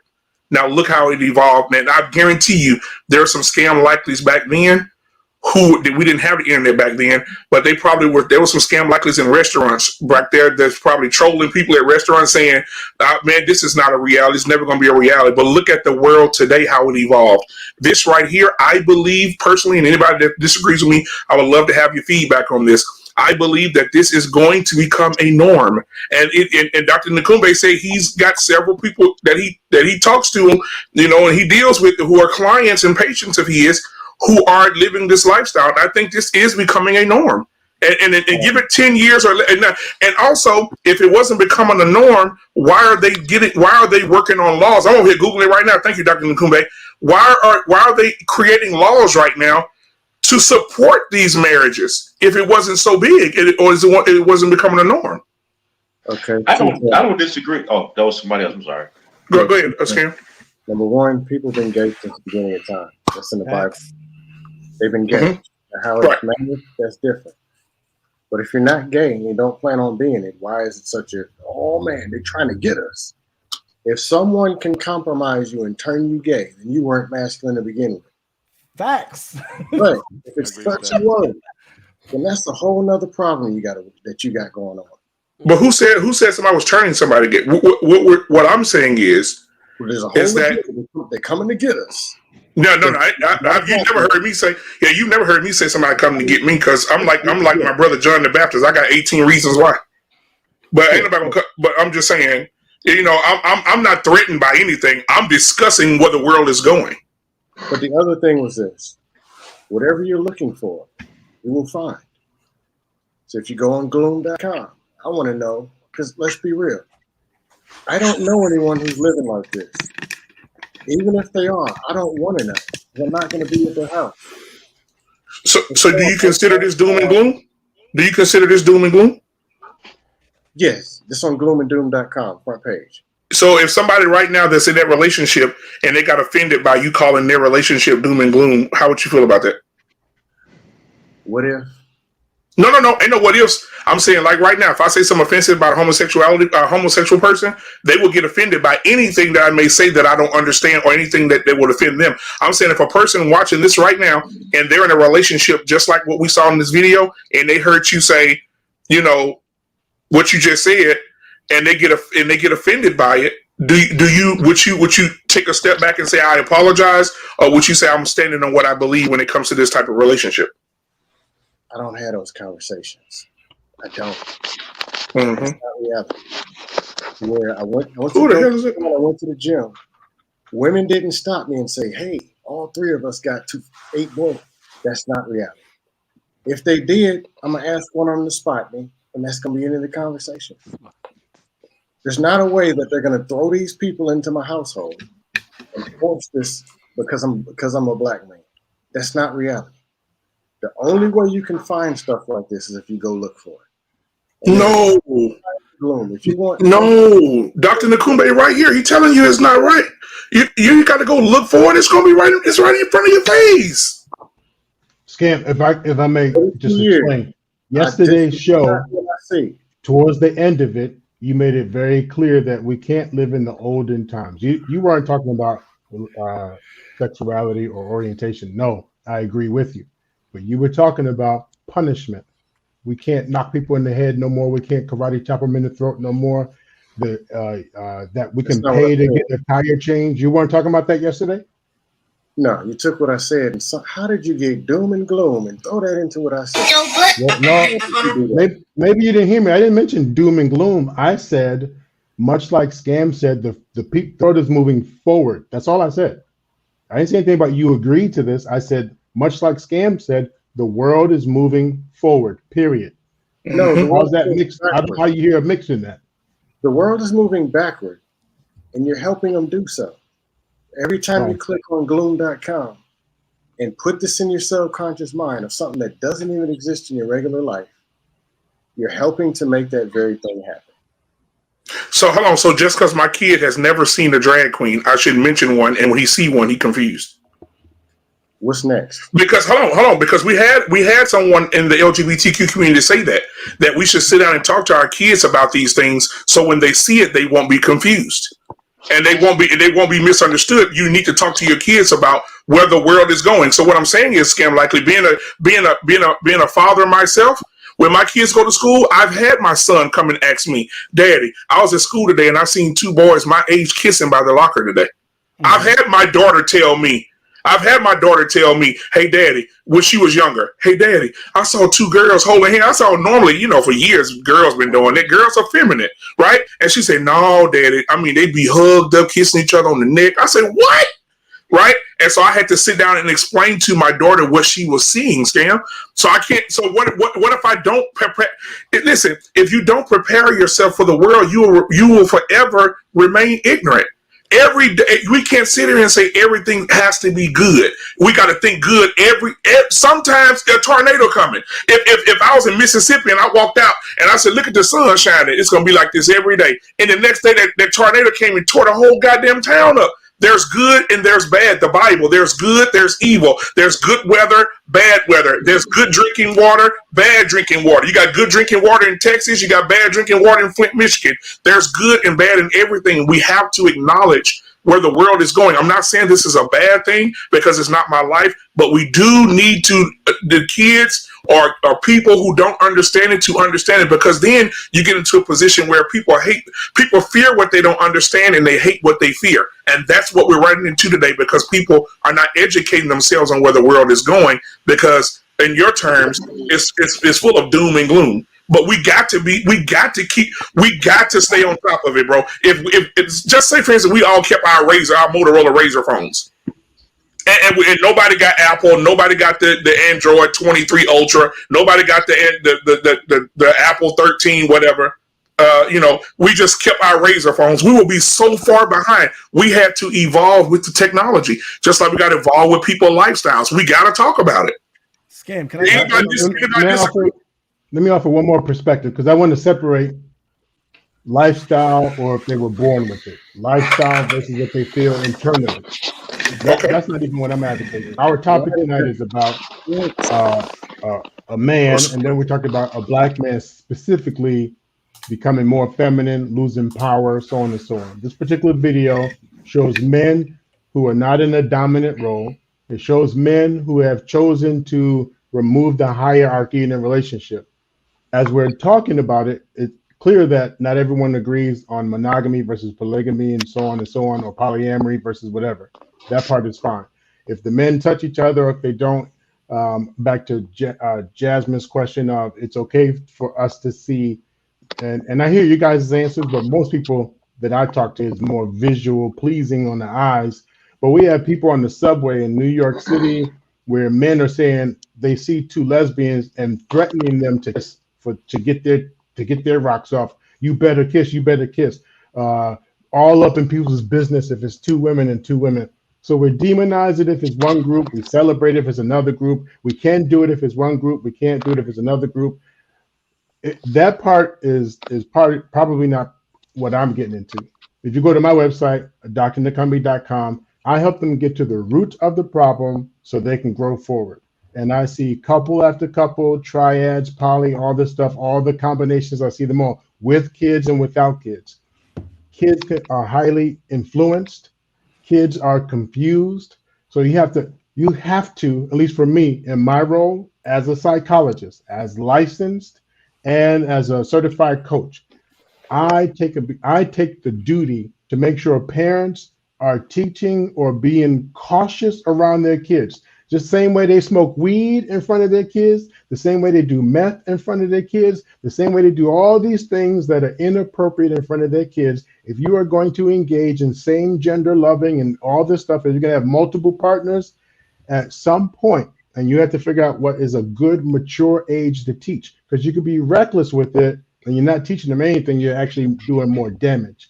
But at a certain age, one question, then one question. Can anybody repeat anything? Okay, I'm heterosexual. I don't date 3-4 women and have moving into my household to share husbands, all this other stuff. I said it does not apply, and I've never seen it. And if I did, I don't want to. Somebody tell me one thing, because you gloomed me. You didn't gloom to me with a PhD. He done gloomed me. The chat's glooming. Can somebody say one? Because you're supposed to be leading and getting people to a good direction somewhere. You're supposed to talk the positive and the negative. If everything is so negative, how in the hell do you get a positive result? No. We didn't say this was negative. We're saying these are people. One good thing that's going on, or one good, just one. Yeah. Then I can click off and go to sleep. Okay, so scam. This is what I'm saying. What I'm saying is, doesn't even apply to a regular life. Right. But what is regular anymore, though, Dusto? But Dusto, in 10 years, you're gonna have to come to the realization, like my grandmother had to come to it. Right? My grandmother had to come to the realization that this is the future. My grandmother, there's no more rodeo phones. My grandmother had to come to the realization that men are gonna marry men, women are gonna marry women. My grandfather had to accept it. He got to accept the fact that these couples are going to happen. It's going to happen. You can't stop it. You just proved my point. I asked for one thing positive and I couldn't get it. What do you mean? In what realm? No. Whoa. But why are we calling these people negative, though? That's what I'm saying. I asked for one thing. But I'm asking you, but Scam, why are we calling these people negative, though? I asked for one thing. See, you can't answer my question. Why? But hold on, you said I'll give you one. Depending how you look at it, if you want to look at it through politics, the good thing is the polyamory people are moving closer and closer and it become a law. Massachusetts already there you go. Already has a law. So those people, that's a positive for them.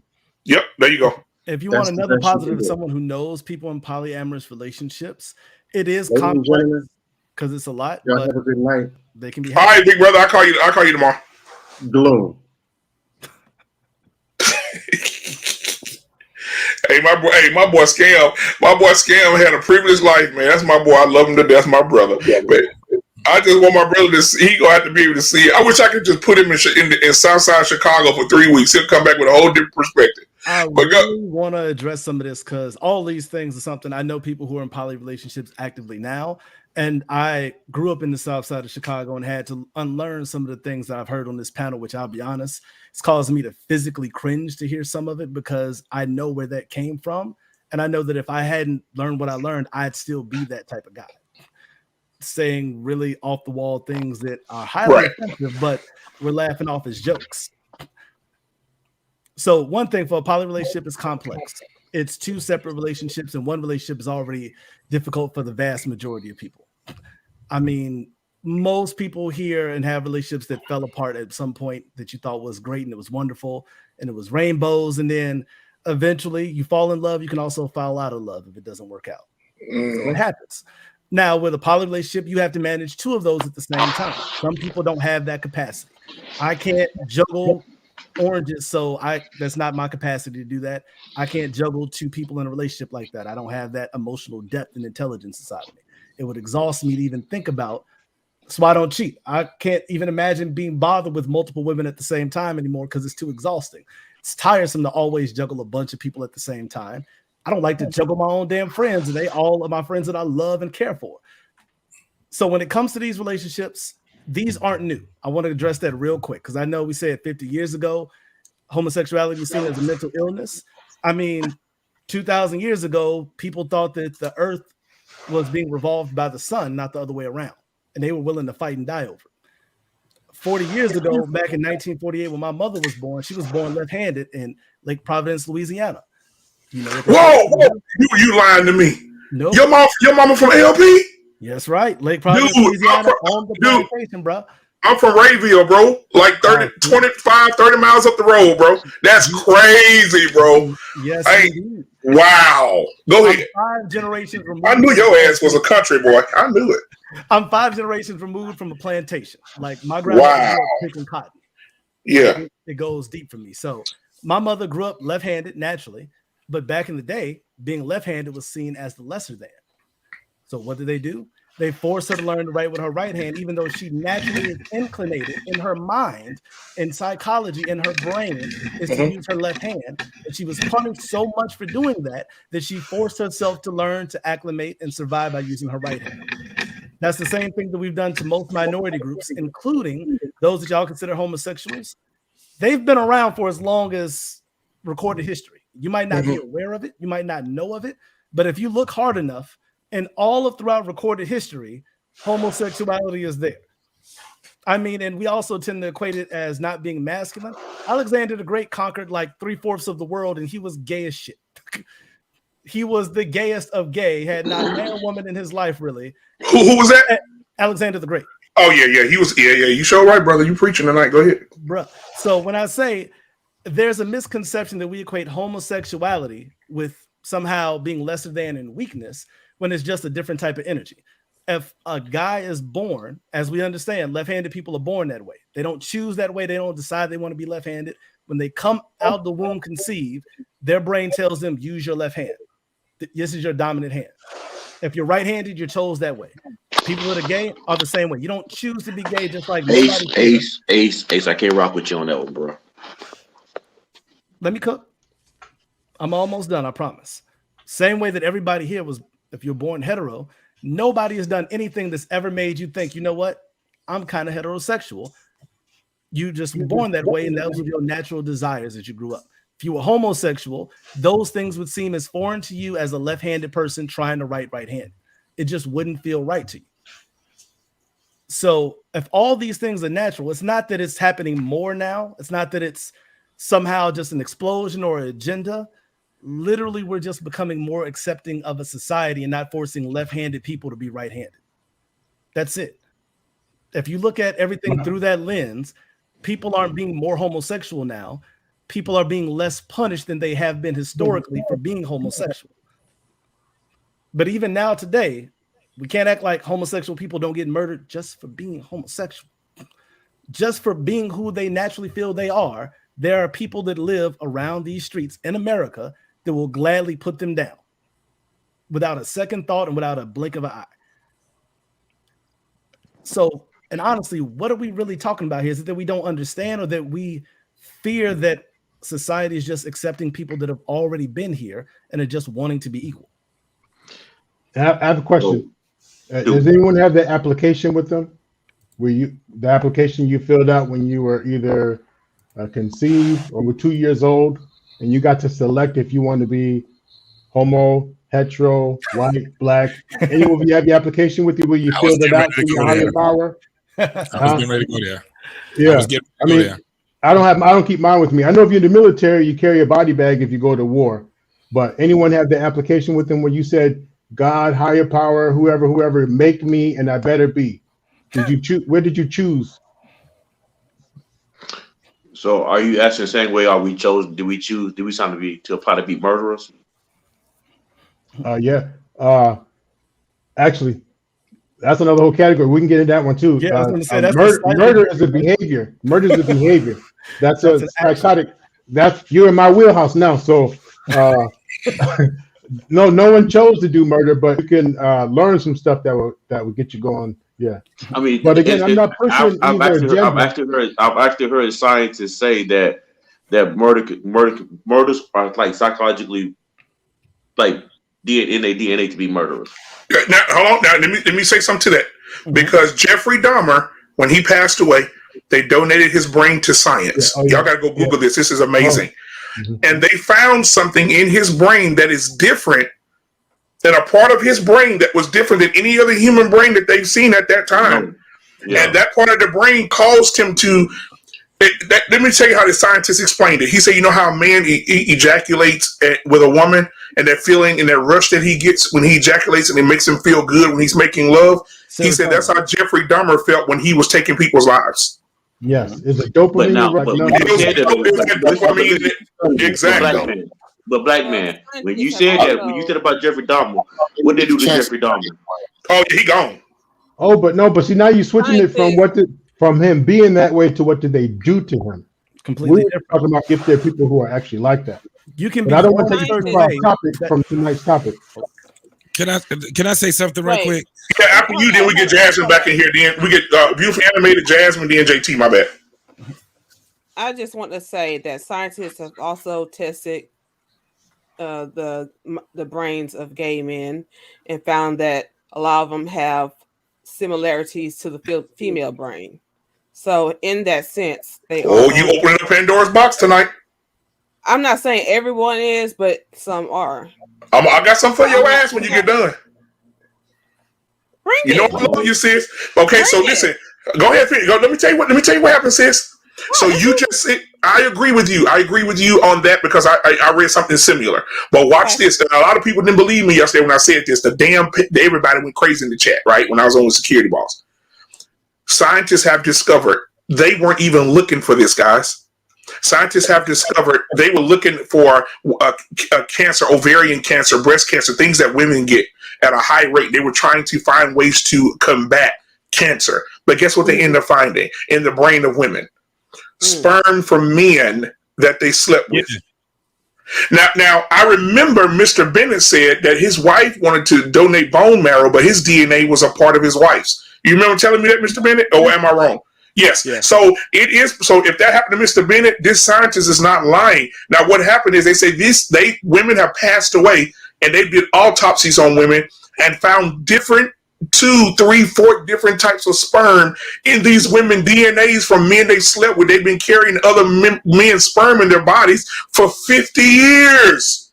So my thing is, like when we talk about this couple that's up here, and she's getting dumped in, just imagine they say 130 million counts of sperm come out of a man. Only 2 of them hit the egg. The rest of them hit the wall of the body, goes into the DNA. It say it goes behind the eye sockets. It goes into the ear canals. It goes into the spinal cord. It goes into the bone marrow. It goes into the nose, the pores of the tongue. So, and I'm not trying to disgust anybody, but imagine if your wife or your girlfriend was very promiscuous and you tongue kissing her, and she's carrying that sperm. And then, I don't know how true this is, then you had this ugly doctor come up. And he said he was ugly as hell. He came up and he said, the reason that we cannot that's the reason when we do DNA tests on children, the reason that we cannot say 100% is because we make room for that 98, and we say 98.9 or 99.9%, we don't do 100% because we make room for the DNA that belongs to other people. Right. So I guess right now, I guess them horror baths is just not working, huh? No, sir. I was going to say, at minimum, I've heard that women hold the DNA from other men at minimum 4 years. Oh, Jesus Christ. Well, that explains the reason why they so damn crazy. Now watch, but this also explains soul why ties. we have men that originally wanted virgins. This explains that. This just explains what he just said. Explains why men were actually going for virgins. I'm gonna say whole cap to that because no guy understood that science back in the day when they were claiming. No. And JT, I don't think they needed to. No. We are old as hell. This world has spent in millions and millions of time. Just because you don't know it, just because we don't know it in these times right now, don't mean that we didn't know it back then. That don't mean that we didn't know it back then. JT, and guess what? You know what? Hold on. Real quick, guys. This is why I'm gonna say this, and I'm gonna let y'all cook. This is why I know some people don't believe in the Bible and whatever, but this is what when people say soul ties, this is a pure, clean definition of that, because a soul tie is something that connects to you and stays with you, and you take on some of the characteristics of some of the people who have had sex with you. Now, watch this. This is true because there are many cases, and Dr. Nakumbe could probably attest to this. There are many cases when a man needs a heart transplant, he gets a heart of a person, and he takes on some of the characteristics of the man that had the heart, the lungs, the kidneys. He takes on some of those characteristics. There have been people who love banana pudding before the kidney surgery, and after the kidney surgery, they can't stand bananas, right? Because the person that they took the organ from didn't like bananas. So my thing is, if that's the case and that's been proven, you better be damn sure to know that if their DNA from those men and those women can affect those women. And that's why women have to be careful who they let dump off up in them, because it stays with them. And that's why when you get with them, they snapping, they got attitudes, they up and down. We call it bipolar, but man, it's that sperm, doc. But go ahead, go ahead, Jasmine. I ain't mean to interrupt. One more thing before you get to Jasmine. Why do you think that it is naturally that the majority of men were disgusted about seeing that woman, those two men sharing that woman? It's the majority of men that are disgusted by that. Wait. Based on that article that I sent earlier, is that simply just a learned behavior? Are we simply just groomed in we live in no, Ace. I'm just saying. I'll respond to everything that everybody asked me, but I don't want to take up time from Jasmine, who hasn't had a chance to speak, because I want to address all of this, because honestly, it's all capped to a massive degree, but I'll get there. Okay, go ahead, Jasmine. We're gonna get to this cap in a minute. Go ahead, Jasmine. All right. I had wanted to say something about y'all had brought up the fact when I know in the video she was saying like how she went to her children, and then I was just listening to you saying something about how your son come to you or your daughter come to you, and they say that they seeing kids of the same sex. One thing, like for me being a mother, like I don't think that certain things you need to be exposing your children to. When the time comes, like it's different because your kids came to you, then you can express that to them. That's a difference. But for me to be in a relationship, and if I decided to be in a situation like the one you just displayed, I don't think that's something that children need to be exposed to. I know, like right now, I took on a new role at work, and one of the kids. A family of kids lost their parents and is in a system now, and the only person that was able to take that was their father. But then their father rejected the idea because he now wants to identify as a woman and he wants to be with someone else. So now that's something that the kids got to be exposed to. You get what I'm saying? So I just think like, as parents, like it's our job to try to protect that from our children until they get older. I agree. I disagree. I think that's irresponsible as hell. I think in this day and age where things are happening for kids at a much faster and at a younger rate, you need to have these conversations with them as early as you possibly can. I have a 13-year-old son, and we were talking about sex at 8 and 9. At 8 and 9, we were having these conversations because he was seeing things on TV that did not make sense to him, and he did not understand. I had him put a condom on a banana at 10. So it's, to me, it's Yeah, he did the same thing. So did your son come to you, or did you just decide on your own? He didn't need to. I went to him because I could see what's on TV. No matter how many of the parental controls I put on YouTube, the parental controls I put on cable, he was still going to be able to see this stuff because it was happening in school. There were girls who were sprouting breasts at 9 and 10 years old. He was seeing it. I have a responsibility as a man to my family to protect my kids, which means sometimes I have to expose things to them that they were not ready for. Yeah, I know. Like when I was in high school, that was the first time I was introduced to sex education. My baby now, she's in 5th grade.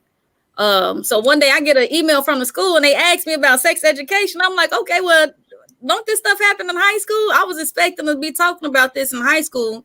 But in 5th grade, they're having sex. Too late, baby. High school's too late. I was going to say they need You know what, Jasmine?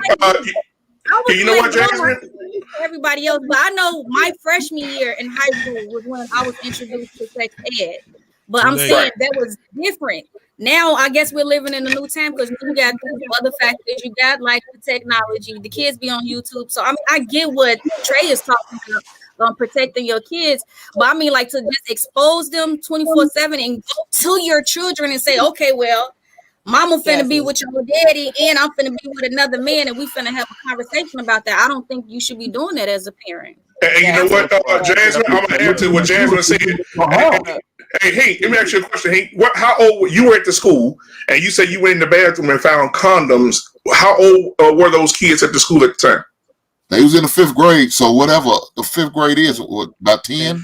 So he said he went in the kids' bathroom and found used condoms in the bathroom, and these kids are 5th graders. Jasmine. My daughter, when she was in middle school, better wake up and tells me that the boys were showing their phones, and what was on the phones was Pornhub. Okay. Yeah, they got a supercomputer in their hands. That's why I go through my phone all day, every day. When you get into school, to educate your kids. No, but the thing is, you have to educate your kids because they're going to find out from other kids who don't know nothing.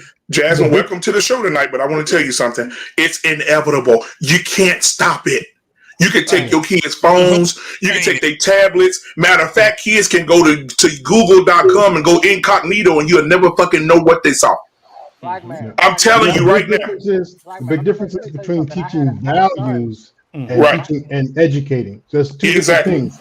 Teaching values and morals and trying to change someone or influence someone's, a kid changing their values and morals or teach them. That's different than teaching them the education about body parts and sex and all that. Right. Black man, let me tell you, you know how your son sometimes they give you that moment where they try to buck up and feeling themselves a little bit. Oh yeah. Yeah, I've been there. I had put some parental controls on his TV in his room for YouTube, and he says to me, he's like, "Dad, I can still watch it." Like he's feeling himself now. He's like, "Oh, Dad, I can still watch it." So I said, "Okay, let's play this game." I said, "Well, how you gonna do it? Show me." He showed me how he can make an entire fake account using adult's birthday, and he gets access to all the adult stuff. He's already figured this out. He was like 11. He's already figured this stuff out. That's when I was like, hold up. This boy a lot smarter than what I'm giving him credit for. I need to step up a little bit here because he's already figured out that all the parental controls and all the stuff that I'm trying to protect him from, he's already figured out how to get around that. Dude, they done confiscated phones of dudes at my daughter's school when she was my daughter 19 now. But when she was in school, man, they done confiscated phones from little boys who was getting head at 12. And they was videoing it on their cell phone, showing everybody. Trey, your son was a good son, though. And then we had some because you fessed up. Counseling after that because I didn't like his attitude. But other than that, he's showing me. Listen, you can't. His point was, and you're right, JT. He really is a good kid. He's into robotics. So I'm hoping he goes that direction, right? But what he's showing me is, Dad, you can't really stop this. I can figure out another way to do it. Exactly. There's a way to get around it, Dad, if I want to, because they made it that easy. It's not like a retinal scan or an ID check. He just typing in names and birthdays. You know what? One of the things when it comes down to this, the parents trying to explain this is a task that we definitely have to learn as parents because all our children are different. If you got multiple children, you will see just in your house. I see it every day. different. So what we have to actually do is try to keep from being wardens. You know what I'm saying? About when we were kids. When we were kids, there was nothing my parents could have stopped me by the time I was 12 years old from doing anything. And I was in the hood. You know what I'm saying? I was in a place where I was influenced by a lot of kids that were influenced by a lot of bad shit. And the only thing that kept me in line was because my parents made sure that I knew that I had a good home. I had parents that wanted me to eat at the time that I was supposed to eat. Dinner time was at 6 and we ate together. When it came down to it, I had to do homework. I had chores to do. I had to be in the house. They didn't want to be wardens by the time I became 15 or 16. So what they did was instill a lot of things in me to make me responsible. It made me like being at home. I've never ran away from home. I take that back. I ran away for an hour and a half. They just didn't notice that I was gone because I thought about it. I ain't got no money and I can't eat shit. And my friends, their household is shitty. They got parents that don't do nothing but fight all day. They got a drunk mama. My other friend down the street, somebody just got murdered in front of his house. So what my parents did was they instilled things in me to be just a better person. I still had access to all the rest of that stuff. I had a condom at the age of 10 in my wallet. It never got used, but it was in my wallet. We looked at porn. We looked at all these other things. We were exposed to all these other things, but it is the style of the parenting. And guess what? Guess what, JT? I remember that conversation we had a few months ago when I tell you about my son. The girl told my son, this is the text message, and I said, damn, these girls are aggressive. She told my son, she said, oh, you look cute. My son texted her back, you look cute too. She said, thank you. He said, no problem. She said, you got a girlfriend? My son said, no, I don't have no girlfriend. She said, this was her next question. Do you want a girlfriend? He say, if you want to be my girlfriend. She say, you fucking? Damn. Nah, that's real. It's real, right? My son. What is your son? You said what? She said, you fucking? How old is your son, dog? You fucking? Question mark. Right. My son didn't respond. At the time, my son was 13 years old. Yep, he would respond. But if he was 16 and she asked that question, let me tell you something. That answer gonna be immediately. It's gonna be. It's gonna be absolutely immediately. Black man, I lost my virginity at 14. Oh, I lost it. I was at 12, 13 ish. Oh, somebody watching Scoring Hub right now. Dang. Hold up. That's not like an old ass porn. Black man, if I could just jump in real quick because I need to get going. I wanted to answer your question about 1987. Emasculated men. Why I believe it. I just want to jump in that and then I got to run. The industries that I work in, psychology, education, dominated by women, dominated by white women, the industry. Men are considered threatening. The more intelligence they have, they appear to be a threat. If they end up in a meeting, you're an angry black man, just relax, calm down.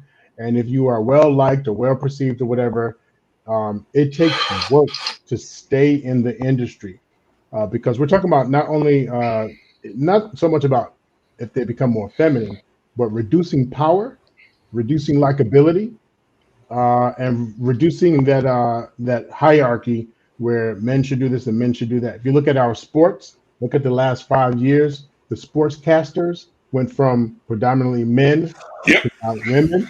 Then look at how many of the people who didn't just step down or step to the side for these positions. Notice how many of the casters and stuff started getting in trouble, started having allegations against them, started having this and that and that. Look at all these powerful industry men, Hollywood and so on, that they've been reduced. Now, I'm not saying what they did was okay with, all those behaviors. They've been exposed, whatever. But the method used to get to have this shift definitely leads to emasculating men. and it is across all gender, or excuse me, all races. But black men have always been considered to be a threat, so they seem to lead the race with being reduced. So that's the 2 cents I want to give. Man, listen, hey, before anybody else go, we got some super chats in here. Anybody got to go pee? Go do it now. We got some super chats here from earlier, and we got one more video, and then we're going to get everybody else to talk about the video, and then give their perspectives on the conversation, and then we'll be out. I don't want to keep you guys too long. We got Raw B Privilege in the building tonight. Raw B, it says free Jonathan Majors, $9.99 super chat. I appreciate you so much. We also got John the Baptist with, he says, going to be a good one. That was from earlier. Thank you guys for those super chats. We'll go ahead and play some for you guys. Black David, since you didn't show up, I'm going to do two. Because Black David didn't show up tonight. And I'm pissed off at Black David. He was yeah, I see his corn hub head ass. But I'm going to. But Black David, I got something for you. Black David is Jesus. Wake up, Black David. Black David!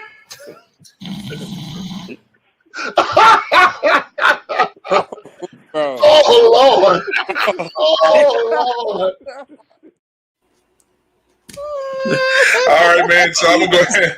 Dog, you better send me that. So somebody in the chat. Somebody in my sent me another. Let's see here. Hold on. I got a cash app here. They say play the fine ass girl on the harp. All right, I'll play that one, and right after the harp, we'll be right back.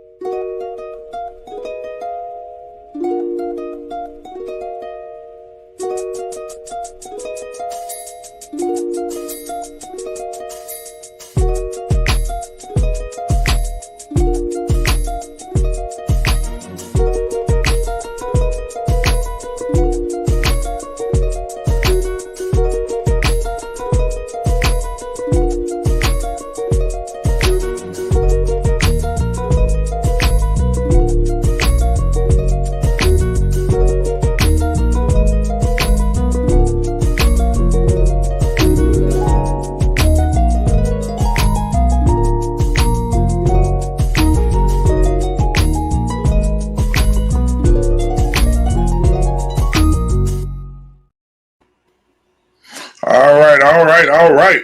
So listen, I'm gonna play this video, guys. This right here, the first one was just to me. When I first saw it, I say, this man, the actual 20-year husband, the 27-year husband, he was just emasculated. I just felt like his soul was just sucked out his body. I don't know. This woman must really have a vagina that can pull Kansas through California but we'll get to that in a second. I want to play this video right here because this right here is a very deep emasculation that almost cost a man his life. It did cost him his career for sure. How he was emasculated by his own wife and how she did him in. This is just weird. I've never seen a woman do a man like this. For no reason. Embarrassed him in front of his children, his neighborhood, his community, his job, just destroyed him for almost 20 years. Let's go ahead and watch this and receive video. Where is it at? Oh, there it is. Mr. Monzel, in your lie detector test, you were asked, did you have any sexual contact with any of your 3 daughters? You said no. And the lie detector said there was no deception. Yes, they got it. How does that feel for you? And that your daughters know it? Well, I felt they always did know it. You felt they always did know it? Mm-hmm. And didn't speak it because? They didn't know no better. They wasn't told no different. Miss Yvonne took a lie detector test and said, did you make up or exaggerate any stories with the intention to harm Monzel? She responded no, and the answer was deceptive. Then he asked you, did you say something to the effect of, I'm going to make sure you're never happy again? She responded no, and the answer was deceptive. So Miss Yvonne has acknowledged that her story about you touching your children in a sexual way was not true. So Miss Yvonne, is there anything that you wanted to say to Mr. Monzel? Why didn't you fight for him harder if you knew you didn't do it? And what is it that he could have said that would have made you not believe the lie you were telling? Miss Yvonne, you told the lie. It was a lie, and you told it. And you gotta own it. I'm sorry. I need you to say that you did not rape your girls. I need to hear it come out your mouth the way I've always heard it, Ma. I apologize for accusing you of raping them. Please forgive me. You don't have to forgive me. Shit, I knocked her ass out. You don't have to. I cannot accept your apology because it's not sincere. Deep down, I know that you didn't believe that. You knew I had no sexual desires for my children. For 25 years. 25 fucking years. Has broken me.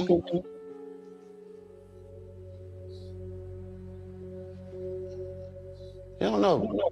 It has affected my life in ways I can't even count. The things that you did. This is not no game. This is these children's lives. And it's just a demon in you that you need to deal with.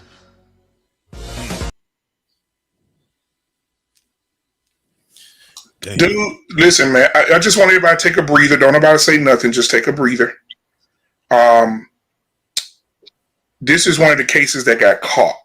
But I'm telling you, I'm from the dirty South. A lot of women used to use that against their men to embarrass them. I'll go tell. Matter of fact, I know somebody in recent memory. One of my friends, I called him my brother, said that him and his wife were having issues, and his wife threatened that to him last year. If you say anything about what we're going through, I'm going to tell the world that you touch my daughters. So, 25 years, this woman running around telling people that her husband was touching his daughters and molesting his daughters. I'm gonna. That's the worst emasculate. That man was emasculated beyond belief. She completely destroyed this man for 2 decades. We'll start with Mr. Bennett, and then we'll go around the room. Mr. Bennett, what are your thoughts? Well, it's beyond just him. She destroyed a family. I mean, her daughters had to live with that lie for all their lives. So just what they're going to have to go through in terms of recovery process, therapy, and whatnot. I mean, that's I can't think of too many things worse than that. I mean, have an affair, go polyamorous or whatever you want to do, but that is that'd be a tough one to come from, and the fact that he believes, and I kind of got that same energy that she knew at the time that he didn't do it, but she just used it against him like that. Just like Emmett Till, I mean, I think there still need to be repercussions. I don't care how old that woman was. Oh yeah, throw her 90-year-old ass under the jail. She needs to be the discipline for that. So I put her in the basement with zip ties on, leave her there for a couple of months. Yeah, but I mean, she destroyed her daughters. So I mean, she's apologizing to him. I didn't hear a lot of his even sincerity with her daughters. Just a vindictive person. Yeah, that's a tough one. That's a tough one. I want to go to Jasmine. Jasmine, what are your thoughts, sweetheart?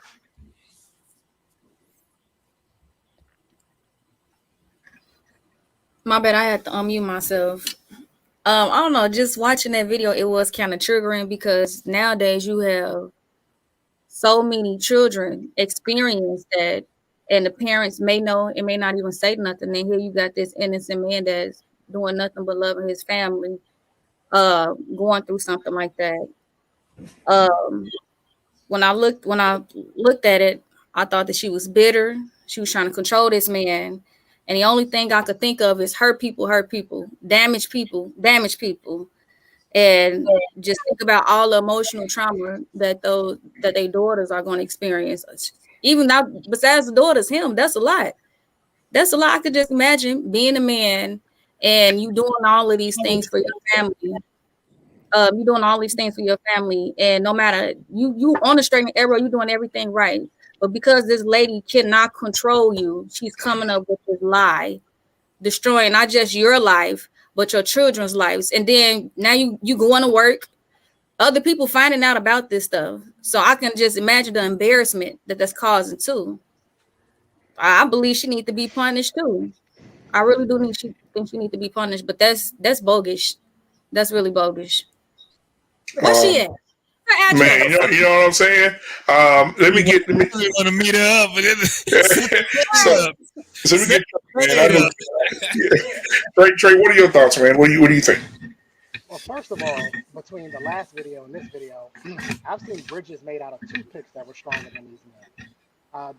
They're disgusting to me. 25 years of allowing her to do this to you. At what point in time do you say enough is enough? And when do you say, okay, enough is enough? I've never done anything to my daughter. The other thing about sometimes of these shows, I know that they're willing to change the results of these things for the purpose of the show. I know that much, so I'll just go with that. What was said was true. For you guys that don't know, for about 18 months of my law enforcement career, I worked sex crimes as an investigator, and I actually remember a case very similar to this. And the only thing that saved that man, because his wife was accusing him of raping their 8-year-old daughter, had told the 8-year-old daughter to lie, and the only thing that saved him was because she had also accused him of raping their older daughter, who by this time I think she was 19 or 20. Had she not come into that office and sat down and wrote a statement and said that never happened and she's lying, and I know that she's lying, that man probably would have been charged with a crime that he didn't commit, based on what the child told us and based on what she said. And I knew deep down inside, I was like, they're lying. I know they're lying, but I couldn't prove it. And the only thing that saved them was their child. I think at some point in time, the men that are in these situations have got to find a backbone. And they've got to do something and not let these women torment you in the way that they've been doing it. Black man, I've told you this before. I don't trust women. I've said that before. I don't.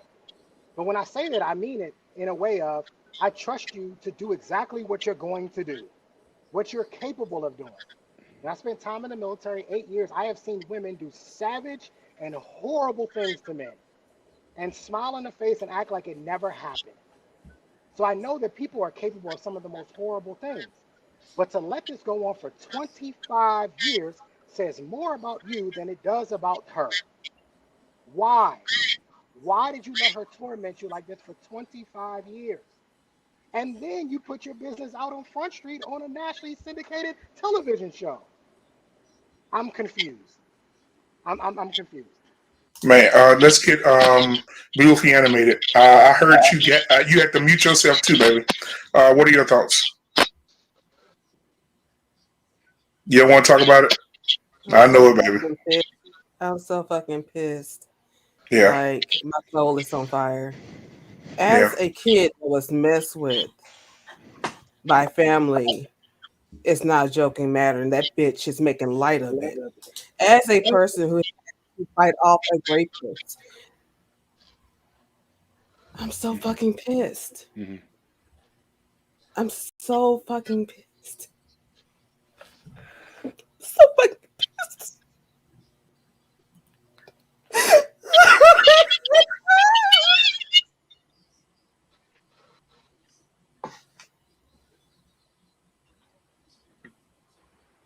me just say this, black man. In her case, it makes it very difficult for when these things actually happen to people. Right. When it actually happens to someone, we treat witnesses sometimes as if they're lying off rip because we know that the probability that it could possibly happen is true. So when you have women who do things like this, it takes away from real life situations when it is actually happening.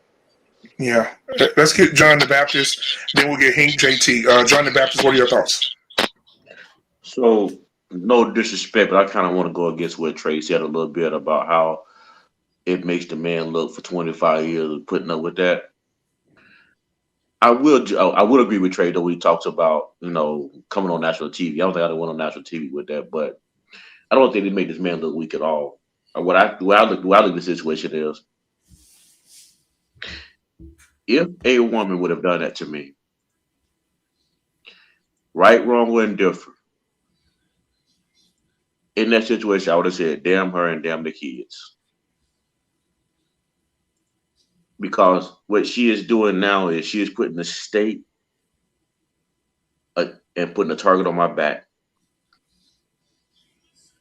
And no matter what I do, I can't be there for my kids because either I'm going to be in prison, but I can't be alone with them. Now, it's unfortunate for the kids. They got to deal with a mom like that. That's the sad part about when you have parents who are willing to destroy the kids in order to get what they want. There's nowhere on earth we should ever put kids in the middle of a situation like that. But as a man, you have to learn how to protect yourself. First, by knowing how to choose women to be with or not to be with.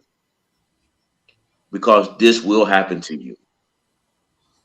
So this is not anything new. As men, you have to learn who to tie yourself with. And sometimes it's better to be alone. Second, you have to build principles and morals so this stuff can't happen to you.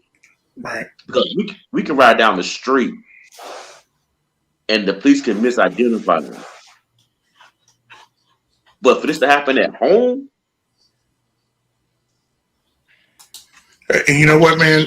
Let me add to that real quick, and then I'll let everybody else cook. For me personally, I know we joke around a lot and we play and we laugh a lot. But I'm going to be honest with you.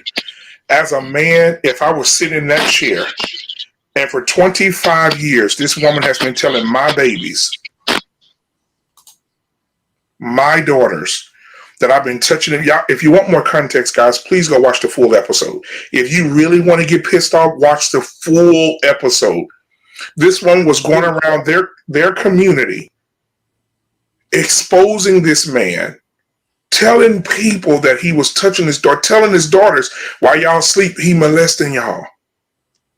For 20 not exposing them, BMU, lying on him. Yeah, lying. Yes, lying on this man. A whole community. This man had to move around. His job fired him. Right? It's just he lost everything behind this shit. And I think if it were me, I'm gonna be honest because it's time for me to just be honest. If it were my wife that tried to destroy me like that, and I sat there in front of her. And she read off that I was not being deceptive. I've never touched my daughters, and it proved that she was. I'm telling you right now that the entire set would have been up her ass. The cameras, it would have been a bloodbath in that bitch. Because it had been 25 years of anger built up in me. It's like a prisoner being in jail for 30 years, arrested for a crime that he didn't commit, and he sat behind bars for 30 years, and they just let him out. I'm guaranteeing that this man was free, but he was in prison for 25 years. Lost a career, lost a job, lost friends, lost loved ones, had to go get apartments and hide from people. People were caught in the stores calling him a child molester. Man, listen, it would have been hard for me not to physically harm that woman. And there's no reason for me to lie. I'm sorry. I'm sorry. But go ahead, Hank. I changed what I said. He should have went on TV. He should have done that on TV. Yeah, go ahead, Hank. Yeah, it's sad, man. It really is, and you could just see the man just trembling. Yeah, and shaking, man. He was so taken back. You know what I'm saying? Yeah, I probably would have choked her ass, man. Yeah, I'm telling you. Yeah, it would have been hard not to, because I'm sitting here knowing 20 plus years of suffering and embarrassment and shame that I had to endure. You know, not to get to see my kids, and if they got babies, I'm not getting to be involved with my grandbabies. Matter of fact, they probably put them on some type of register. Yep, they did. Mm-hmm. Mm-hmm. So look at how much she's been ruined this man. Like, so I need to know, why ain't charges being brought up against her? They're not gonna do it, bro. They're not gonna do it, bro. They're not. That doesn't sit well with me, man. Nope, not gonna do it at all, man. Yeah, some charges should have been brought up on her, regardless if she's my wife or not. Because you don't respect me, don't love me, don't care about me. Yeah, she would have told this lie to our babies, our daughters. You know what I'm saying? But yet she don't care about the kids either. Years, huh? She didn't give a fuck about. She don't care about the kids either. She only cared about herself and home self gratification. Well, they're just saying the kids' reaction or lack thereof. I mean, it's almost like they're hurt by it. But I mean, certainly in our community, though, it's like black moms are like untouchable. So, but this is the craziest part right here. You couldn't. So it's almost like you couldn't even say. I got you, Hank. The bad thing about it, some of them girls probably still believe that lie detector wasn't true. Some of them might have felt that there was a false, that lie detector lied. Or at least maybe right. He really did. And they probably thinking in mind over a 25-year span, then no, this really happened. I don't care what this test say. He really does. They so brainwashed. Did they say what age the girls were in the full video? They were 10, 11, 12, right? It's 4 of them, I think. They were like 10, 11, 12, 13-ish, something like that. But so just imagine, you miss your kids' childhood because your daughters hate you. So you miss your kids' child. Now your daughters, I think 2 of them are married and the other ones have children. All of them have children. And now you missed your grandkids growing up because now your grandkids are 11 years old, right? Or 10-year or whatever. So you're missing half of their damn life. All because this Shirley Caesar face ass wench across the way had to lie for 25 years. Bro, I'm like you, beautiful animated baby. You know we love you. I'm like you. I'm on your side, sister. It just, as a man, it just angers me to the point I could just, it'll make you snap. If he did something to her, he should not go to jail for that because she deserves it. You ruined this man's life. Imagine him not getting the opportunity to walk his daughters down the aisle. The one right, exactly. He wasn't able to do that. He wasn't able to see the grandbabies come into the world. Man, that's crazy, man. I wouldn't even be able to be on the set. I'm getting ready. You know what I'm saying? All right, brother. Much love to you, man. Thank you, brother. Let me explain something to you guys about why false statements is so difficult to prosecute. Because it should be, right? You would think it's simple, right? You come in, you make a statement, we prove that you lied, you should be arrested, right? It should be that simple. Right. But it's not. The reason why it doesn't get prosecuted is because there's an intention element to it. And so what her defense counsel will say is, well, when she wrote the statement, she went off of what she thought she knew. And it's hard to prosecute that. Now, in order to prove that somebody's lying, it's almost like a first degree. Like you have to go back and go, look, did she set this up? Did she plan this out? If you can do that, then yes, you can prove false statements. I don't like it. I never liked it because I've had those cases where you've had women say, "Oh, he's got a gun. He didn't have a gun." You know what I mean? Like they say all types of crazy stuff, and they should be prosecuted for it. But unfortunately, what I learned from an actual prosecutor is it's extremely difficult to prosecute it because it's based on the intention, and that's the frustrating part. That's a frustrating part about it. But I'm headed to the gym. I see y'all.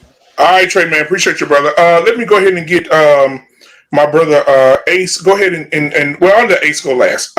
He's our guest tonight. Let me go ahead and get JT. What are your thoughts, my brother? So I watched the whole thing. What was that, about 2 years ago when it came? Yeah, man. God damn, bro. and it made my eyeballs warm because I was angry at first, but what made me really get to the point where shit, I wanted to cry, because what that man had to endure and the way that he conducted himself, it just showed something totally different. The self-control he had, the way that he talked to her when he told her, I can't accept your apology. Mm-hmm. I couldn't have done it. I couldn't have been. I was so, when she sat there and right after Miss Van Zant had read those results, she had the audacity to go and say, why didn't you fight harder to prove me wrong? It triggered. Should have beat up. He should have beat up. Oh my God. Let me tell you why it triggered me, because I've heard that shit so many times. Oh my God. You break up with me, you tear up the family and get mad at me because I didn't fight harder. What? You lied on me, but I didn't fight harder to prove that you lied to me. You cheated on me, but I didn't fight harder to get you back. All these different things. Now, the other thing that pissed me off was when this man probably had a better childhood than he had a fatherhood. He didn't have a fucking fatherhood. Nope, not at all. Because of her personal vendetta against him. Second thing was, she didn't give two shits about her kids at all. Not at all. She didn't think about them at all. She thought about herself, and that's all it was. She thought about just her. I could not, if that man never said anything to fight against it, and he did whatever he did, I can't fault the man for whatever it was. Because the harder you fight, the worse it can get for you. It's just one of those things for us as men. Then you will put that man in the same category as the fucking men in your fucking family that had molested and raped all those damn women in your family, and nobody in that fucking family said shit. Now you want to sit back and put some bullshit that you've probably witnessed yourself, but never said one word to your uncle, to your grandfather, to all of them other guys. But now you want to put this man that you had created a family with on fucking trial off of false accusations. She deserves to get the death penalty. Hey, bro, I'm all for it, bro. Go ahead, Ace. All right, I appreciate it. I'm gonna try to be as quick as possible because only a couple of things I want to touch on. We all got similar thoughts about people like that. People like that, to me, don't deserve. I believe they, as I like to call it, they forfeit their right to live when they do such a thing. No, come on, Ace, you preaching. Because when you do such a thing, when you irrevocably, can't even speak all of a sudden because I'm so angry. When you adjust someone's life in a way that cannot be repaired, then to me, you forfeit your life in return. So if you do something like that to a child, that can't be undone. That's something they have to carry with them through the rest of their life. So at that point, to me, you've lost the right to have the rest of your life. Your actions made that decision for you, and now these should be the consequences, in my opinion. But that's about that person. A couple other things that I want to touch on. The idea about emasculation, especially about that photo of Jonathan Majors. We could talk about possibly emasculation, but that photo of Jonathan Majors with the pink boa, that's not emasculating. That's a cultural thing. He literally was being dressed like a literally famous anime character called Don Flamingo from One Piece, one of the baddest characters ever created in the longest running anime that's damn near as old as us. It's like almost 30 years in running still. Damn. Yeah, it's like it's out there. Like, and it's, if you go to Japan, it's part of the culture. It's like everywhere. It's the thing. So in Japan, that was amazing to them to see that because the designer's a huge anime fan. And if you've seen Creed 3, which some of us have, and you thought that the fight in Creed 3 was amazing, it's because Jonathan Majors and Michael B. Jordan are big anime fans, and they stylized a lot of those cool shots off anime battles. So if you liked Creed 3, you probably like anime and just don't know it. Just to put that out. Right. On a separate note, I'm going to try to speak about something personal to me, which is still something that I go through therapy about as someone who was involved in a situation similar. Somebody came around. He was a guy I used to DJ for karaoke. People came around. It was cool. And then it was a guy who normally needed a ride sometime. I didn't mind dropping him off, giving him a ride because I was that guy. I was been out of the car. So if you ever need a ride and I got a ride, you got a ride no matter where you need to go. Whether it's 10 minutes, 20 minutes, an hour. If I said I got you, I got you.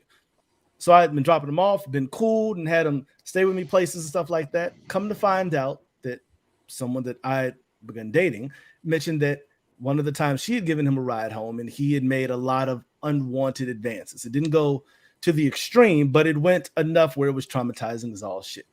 This was at 2 a.m. when she finally disclosed this to me after about a year and a half, because she, as many victims in our society are taught, when you speak about it, you are immediately often questioned as being in the wrong, which is why when we brought up the topic tonight, I said that my first immediate response is always to, unfortunately, I'm going to believe the accusation, and then you need to prove it wrong, because we live in a society where this isn't something new. It's not something that's brought out of the blue.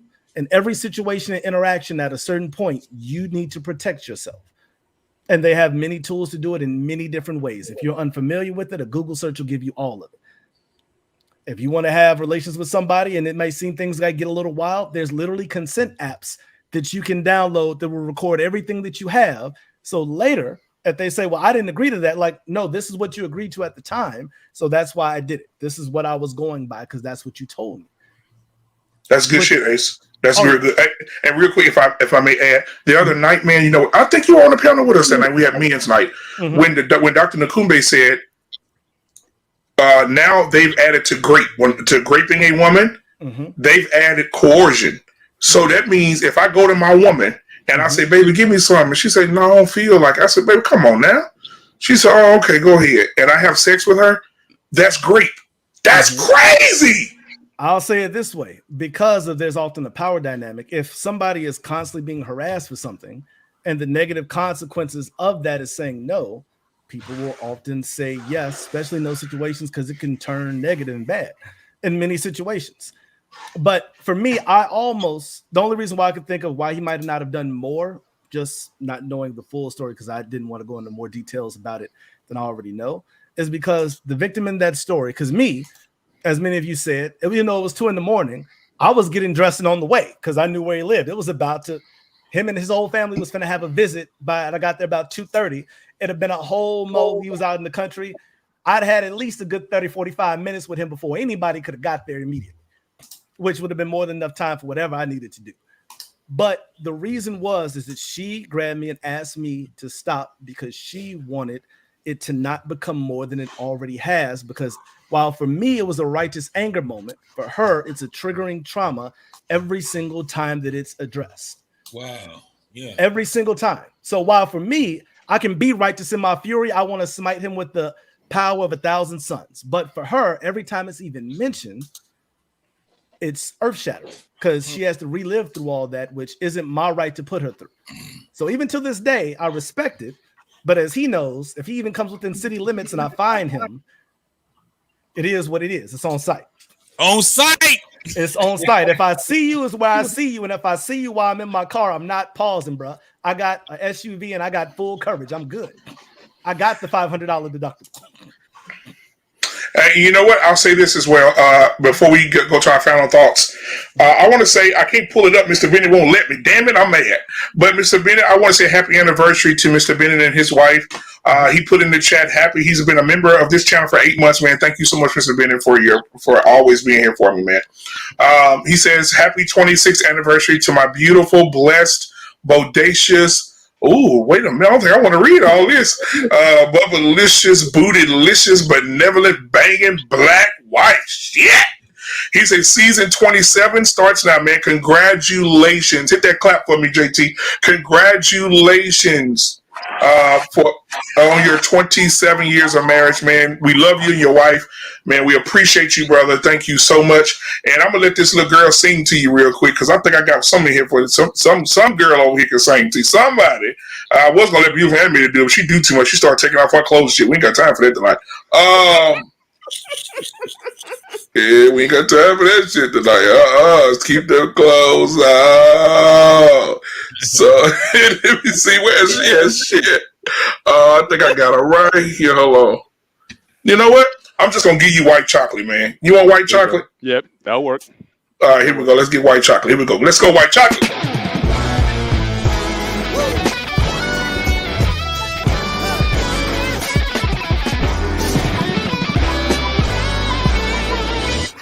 I got a red room. It's the red down when the sun sets in my bedroom. Oh, it feels like I'm inside a flower.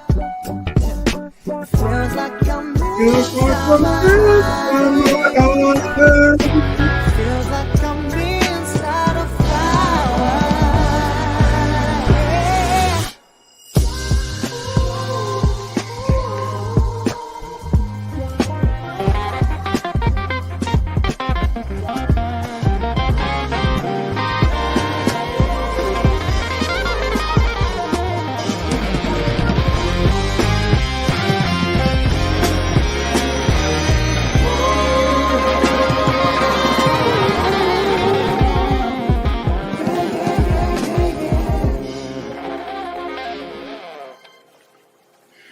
All right, that was for Mrs. Bennett. But Mr. Bennett, you know your favorite, so I'm gonna give you yours. You looking for me? Jam, baby. I ain't going nowhere. Chilling right here. Me and her every day on the track, chilling with the pocket queen. No, you weren't expecting this, so not like this.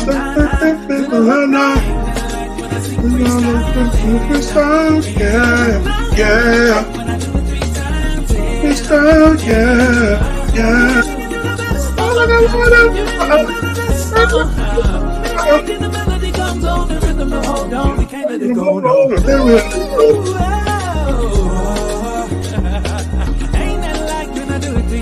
I do a freestyle.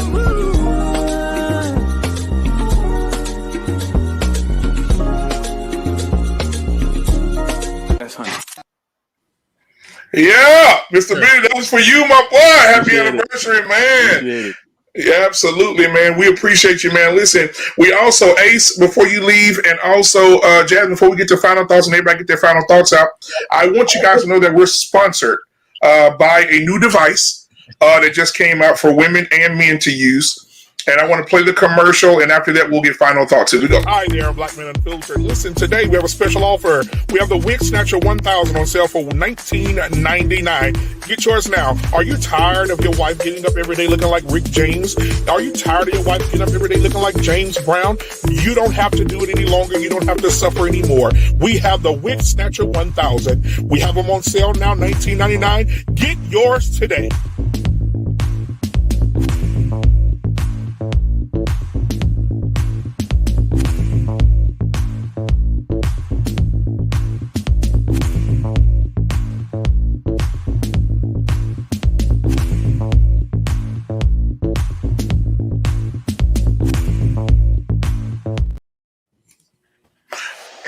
All right. So, ladies and gentlemen, thank you. All right, Ace, if you want to, I'll send you one for free if you want one, because I know, we need them out here in these streets sometimes. I just know that for a fact. But, man, I want to thank you guys for being here, and I want to get final thoughts from everybody here before we close out. I want to start with John the Baptist. John the Baptist, what are your closing thoughts on the show? What did you think, man, and what can you give us in your parting words, man, that can possibly help somebody out there? What you got for me? I just want to say to Mr. Bennett, thanks to men and women like you and your wife that's been married for 27 years. Blessing, man. Inspiration and hope that the rest of the world that we can learn from you guys, and the rest of the world can learn from you guys. Thank you so much. My final thought is this: is that the world is simple. Life is simple, but people and their desires make it more confusing and complex. And this conversation we had tonight proves to me that everything that we desire, everything we want, is not always good for us. It makes us confused in the end. We can't tell which way is up and which way is down, which way is left, which way is right. We do whatever makes us feel good, and then damn your feelings in the end if you don't like how I live my life. And so what I say to you is, if you want to keep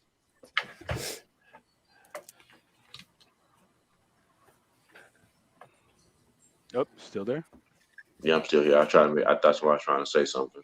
No, you good. Yeah. So yeah, life itself is simple, but we make it more complex.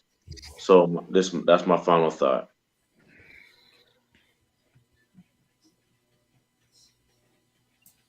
All right, man. I appreciate you, John the Baptist, man. Thank you for being here tonight, my brother.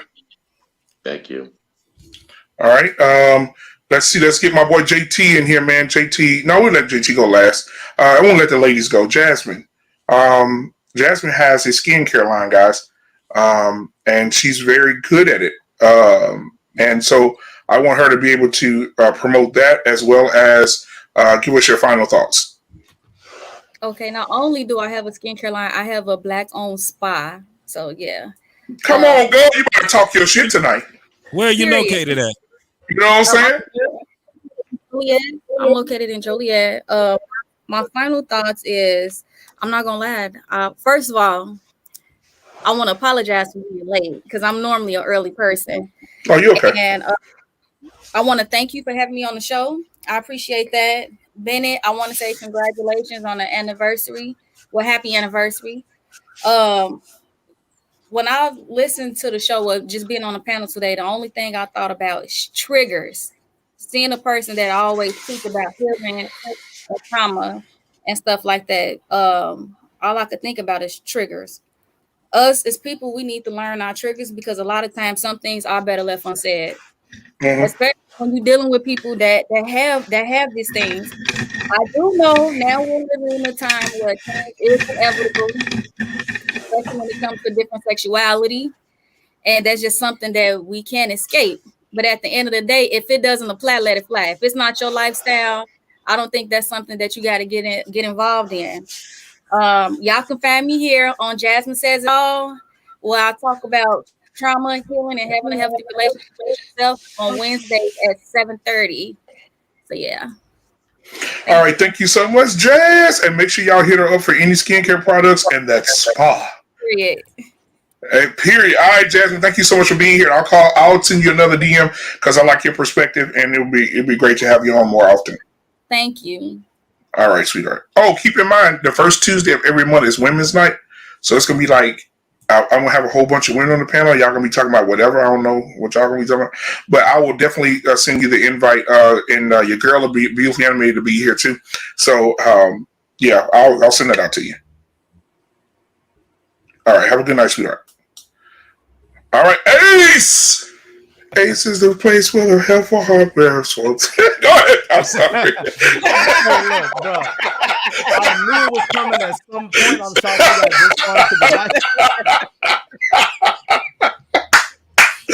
Oh man, thank you for being here, Ace. Man, what you got for me, brother? Bro, I'm glad to be here, bro. I'm good. So glad. I appreciate the time being able to speak and give it a perspective.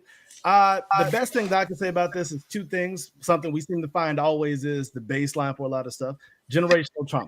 A lot of the stuff that we talked about here, none of it is new under the sun. A lot of it is simply because nobody ever dealt with their problems and they passed that shit right along, and they just normalize it. Like, no, it's fine. Look, I had to walk through 20 feet of snow 6 miles both ways uphill to get to school. So why can't you do it? Because you should be making my life easier as my parent. I shouldn't have the same struggles as you if you're my parent, because that means you failed. If I have the same problems you did, I should have new things to deal with. But that's on a separate thing. As far as the main thing that I think of when I look at all this is, if a lot of us grew up from a different time and times are changing. None of these things are new under the sun. But a lot of the things that we are dealing with, things that people are starting to learn about or try to understand, are simply things that have already existed that now people are continuing to make space to allow to be. Gay people aren't new. Gay people have been around since all of history. The only difference is now we're trying to allow gay people to be legalized. Imagine trying to say the same thing for black people. Like, no, you can't be legalized. You're black. Like, but bro, I exist. I am who I am. I was born this way. Let me just be in myself. I'm not trying to make you like me. I just want to exist. And I think that especially as black people, if we can't find the space to allow other minorities to simply be and exist, especially those that are intersectionalized with us, I mean, I don't really understand what we're doing at that point then. How are we really any better than anybody else who's oppressed? Because a lot of the things that we do to the homosexual community, the queer community, are damn near word for word echoes of things that was said about black people 60 years ago. That they're not the same, that they're different, it's unnatural, they shouldn't be equal, they can't have these rights, it's taken away from me. Bruh, the only thing that equality ever takes away from is any privilege you have is the same thing as everybody else. So if a queer person legally being able to marry somehow invalidates your marriage wasn't strong to begin with. I mean, a ship can only sink if you let water into it. So from the outside, if you solid, you're solid. So that's how I'll leave that idea. Is just something to touch on, that we really got to deal with all of these triggering issues, because a lot of these problems aren't really problems. They're just sensationalized issues.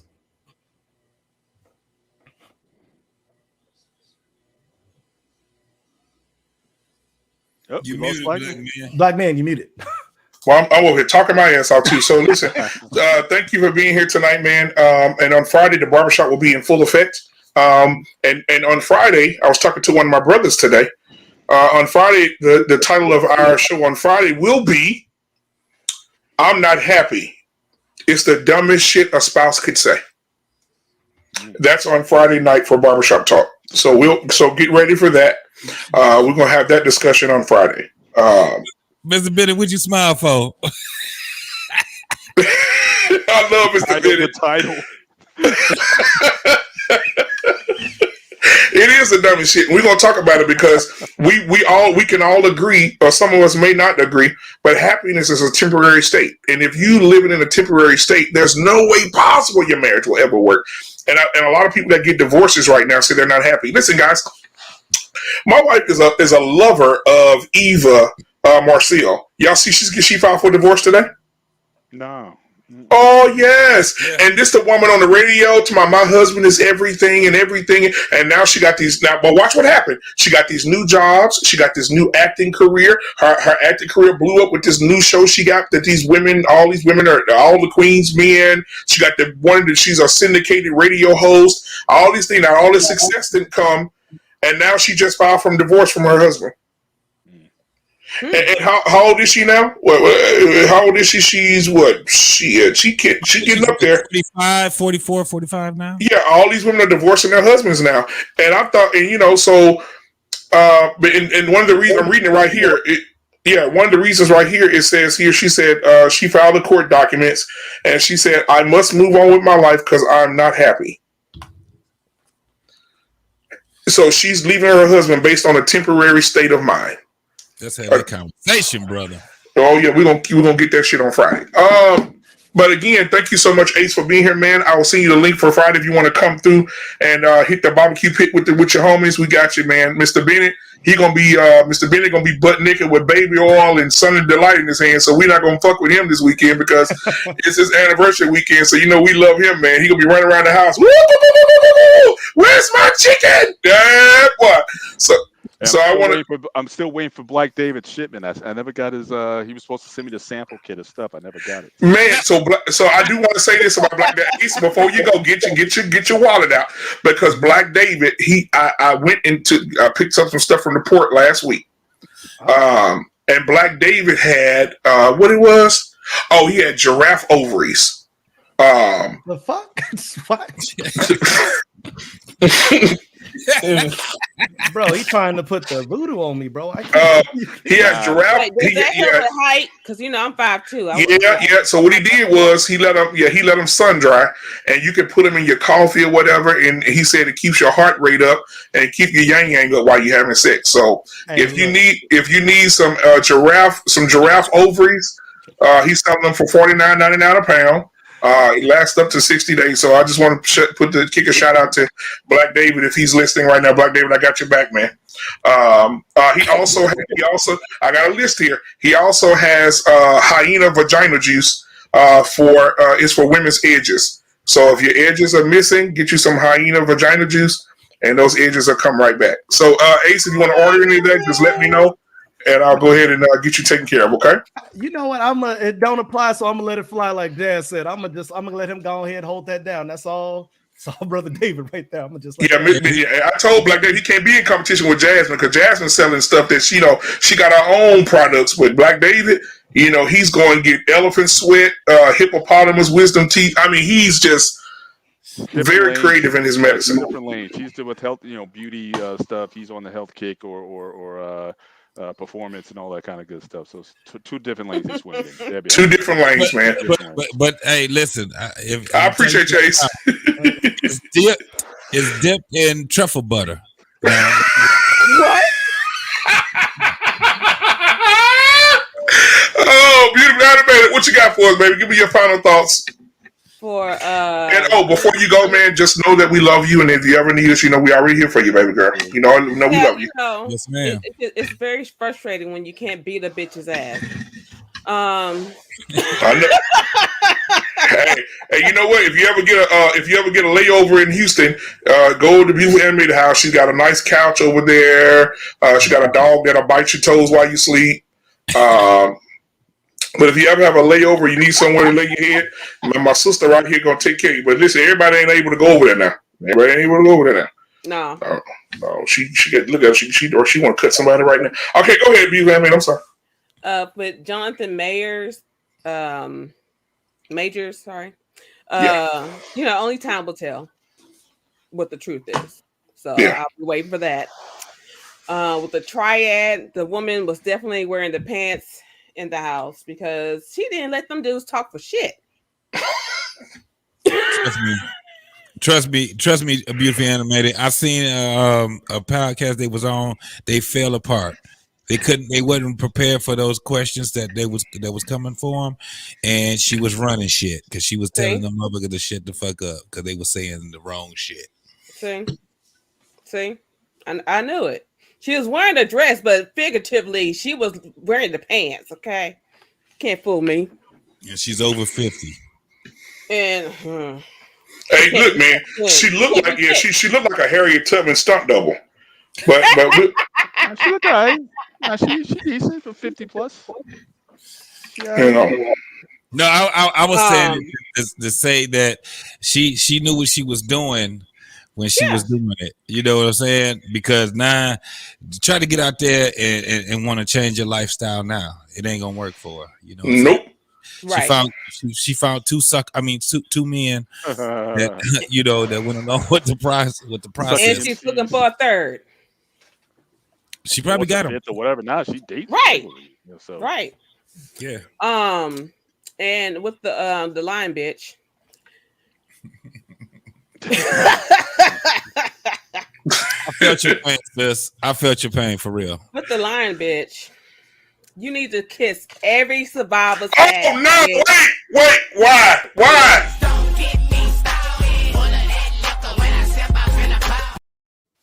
Yeah. Everybody's ass, bitch.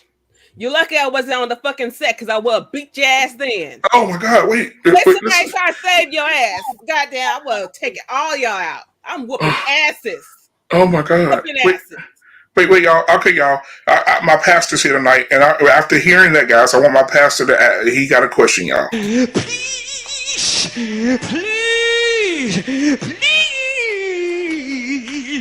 forgive me. Ain't nobody forgiving you, bitch. Thank you so much, beautiful man. I'll see you backstage. I love you.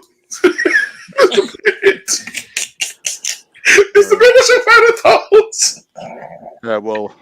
She stole a lot of what I was going to say. I mean, the as far as the Jonathan Major thing, again, time will tell. But again, it's just You get weary after a while by seeing so many black men just finding themselves in these situations. I go back to the last strong black man I ever saw in entertainment or presented that way was James Evans on Good Times. That was the last strong black man. Yeah. Cliff Huxtable, sorry, you know, all these guys. Claire ran the house and all that. So Proud Family. Remember that animated Proud Family? I didn't have my kids watch it. I said every time it was on the house, I said turn that off. You know, I can't see just seeing a the father of the house portrayed in such a matter. So this is going on. So Mr. Ben, I have a question for you. Yeah.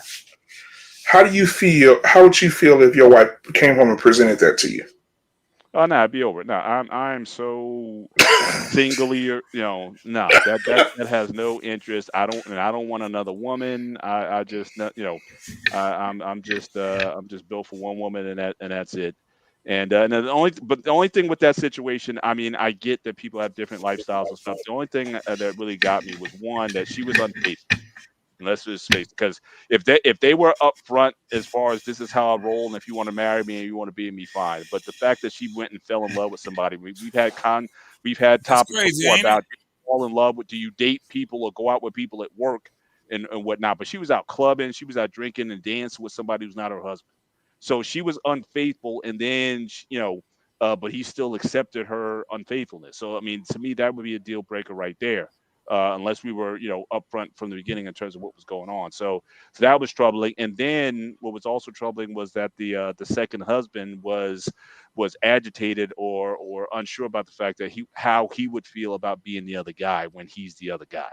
It's interesting how the side piece gets jealous when the other person goes and gets their second and third item. So it's just amazing how just there's a disconnect from reality.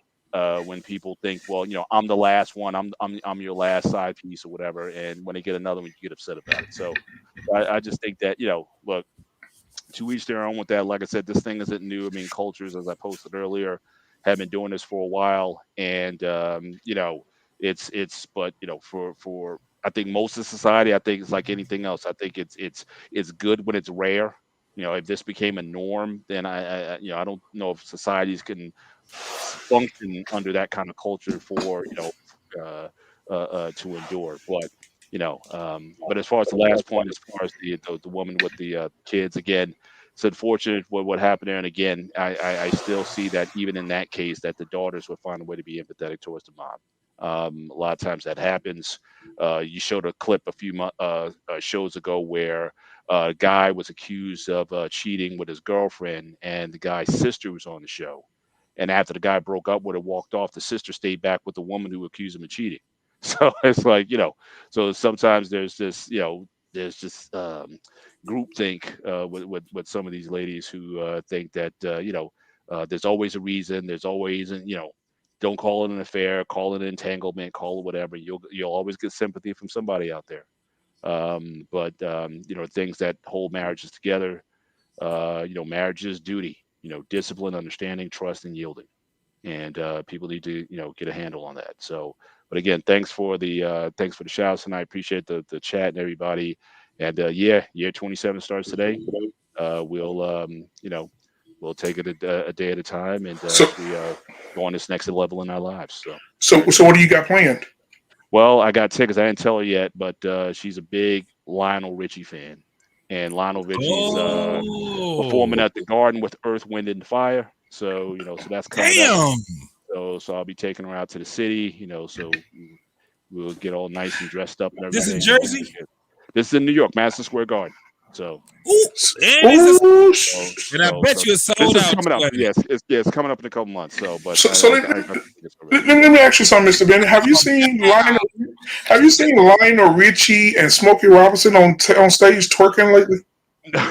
No, I haven't. Hey, look, that wasn't twerking, dog. It looked like it's twerking because they can't move the way that they used to.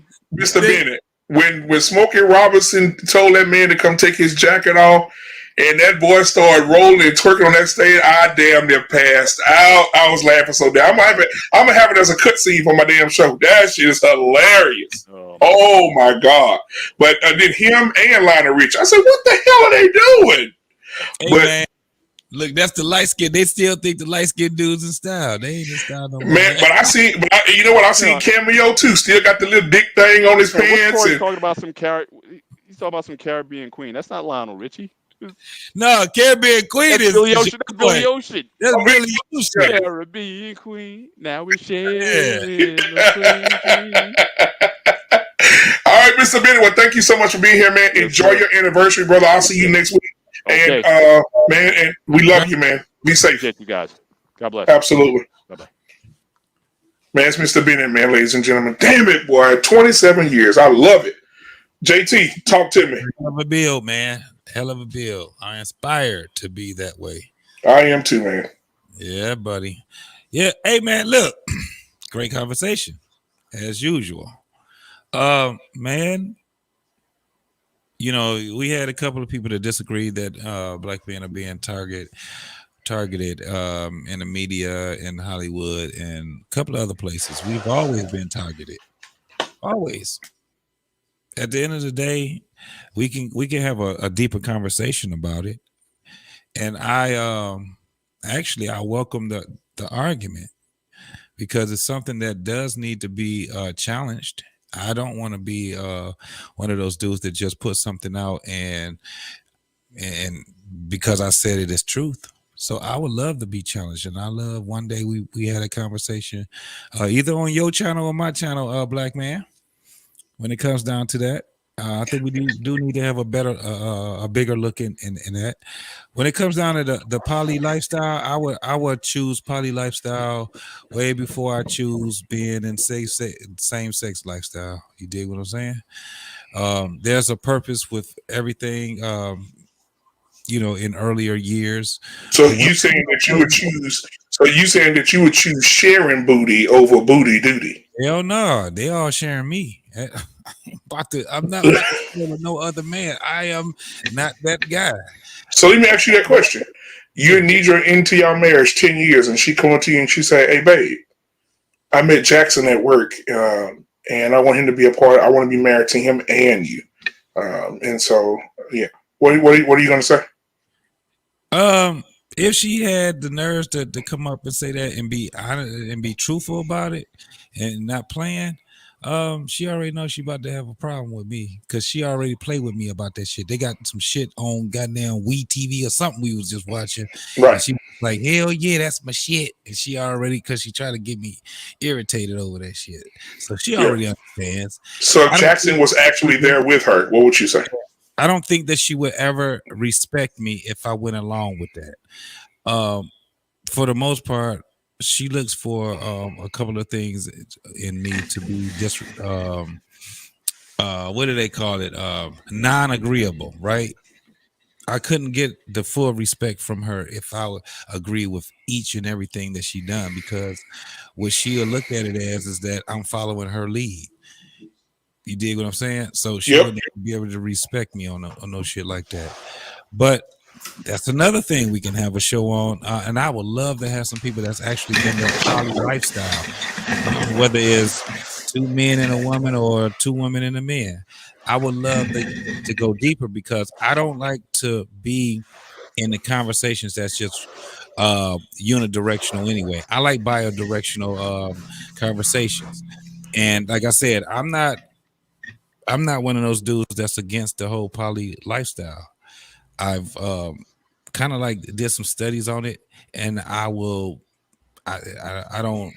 do it. I ain't built for it. Right. I'm a monogamous man, but I am not one of those men that don't look at the poly lifestyle, if they're doing it with purpose, as something that can actually build a community, because it has built a community before. And most of us, especially us Black folks, have lived our not us ourselves, but our ancestors have lived based off of the poly lifestyle. It has a lot of other things other than just some people just screwing.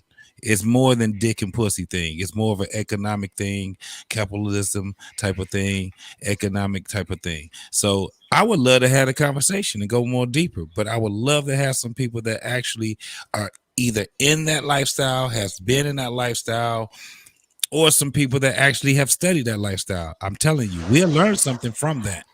Absolutely. When it comes down to the lady that and I already expressed my feelings, so I'm not gonna go over it a second time. But let me tell you something. One of the things that I do understand in Black America is that there are a whole lot of secrets within the Black family that later on has been let out. Sometimes people took it to the grave, and it affected a lot of people, great-grandchildren, grandchildren, and children have been affected because of what people fell into as far as their desires, right? And it's just what it is. When that lady accused that man, I was impressed by that guy because all of the buildup, everything that was going through my head, I don't think she would have left with her front teeth. She wouldn't have left nowhere. She would have lost something messing with me like that. She would have lost something messing with me, and that's not me being a person of where I'm giving myself kudos. That's actually a weakness that I would have, where I would have strangled the shit out of her ass and knocked the 2 front teeth out. Because you can't ruin somebody else's life because of your egregious way of thinking. She ruined her children's life also. And that lady is not even in jail. I'm mad because it was televised and nothing else happened to her. Man, I appreciate you, Black man. I'm ready to do some more collaborations, brother. Yeah, you're doing the show Saturday, right? Yeah, I'm doing the show Saturday. Absolutely. So definitely, I'm gonna have it together. What's tomorrow? Wednesday, Thursday. By Thursday, the topic already together, and we definitely gonna be rocking something. I already talked to you about it earlier today, so I'm gonna try to get this shit together, man, so we can go ahead and have better dialogue. And more dialogue with one another, man. But I appreciate you, brother. Thanks for having me on the show. Absolutely, brother. Hey, man, I appreciate you, man. Don't. Anytime I call my brother, man, he always, got his brother back, man. We talk about everything, the good, the bad, and the ugly, man. So I want you to know that I appreciate you, brother. You're a big brother that I never had, man. So I appreciate you so much. Thank God for you. Thank God for your family, man. Thank you for being here tonight. My man. Hey, man, don't just go out, holler at me before. Oh, yeah, I'm going to the back. We'll be in the back. Yes, sir. All right, brother. Hey, man, thank y'all, man, for coming out here looking at the Black Man Unfiltered show. Don't forget What We Know podcast. Boom. Let me get out the way. Yeah. Get that shit in there. And Saturday, I'm going to be doing the show, man. Definitely. It's going to be powerful Saturday. Yes, sir. It's going to be powerful Saturday, bro. We got to talk about it, man. Absolutely. No doubt. My man. Yeah. All right. Much love to you, brother. See you in a little bit. All right. All right, ladies and gentlemen. I appreciate you guys for being here tonight. I apologize for the technical difficulties I had at the beginning of the show. My son just, he just wanted to be an architect today and just unplug all my shit. But I appreciate it. All you guys do. And I appreciate everything that you guys are going to do. Thank you, Mr. Bennett, and congratulations again on your 27 years of marriage. Thank you, everybody that gave tonight. The super chats, as well as the cash apps. I appreciate that. If you just got here and you want to give to the channel, and you want to buy your boy some a medicine ball from Starbucks in the morning, go ahead and hit that cash app. It's scrolling at the bottom of the screen. Other than that, man, thank you so much for being here. You guys, without you guys, none of this is possible. So I appreciate you all very much. And to Black David, you sucker. I'm gonna get you. But we'll see you guys on what's tomorrow? Wednesday. So tomorrow on the Black Men Unfiltered Network, we have the sports show, the 1-in-1 sports show with Dante and Shawnee on tomorrow at 7 p.m. Central Standard Time. Right after that, we'll have Unapologetic with Mandriel and Shushu, and that will be at 8:30 p.m. Central Standard Time. And then we'll have Thursday, we'll have Dr. Nakumbe and Coach K breaking the cycle at 7 p.m. Central Standard Time. So thank you guys so much for being here. Man, much love to everybody. I just can't thank you enough. You guys have a great night. Peace!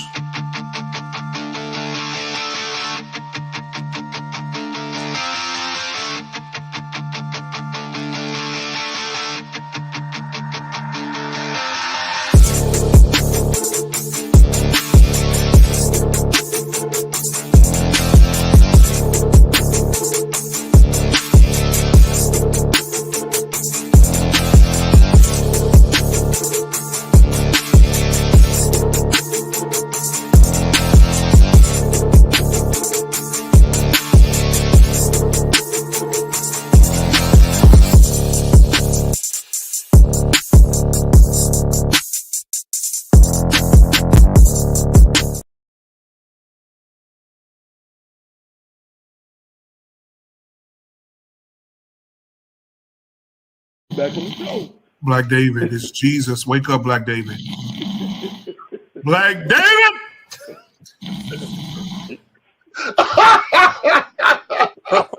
Oh, Lord. Oh, Lord.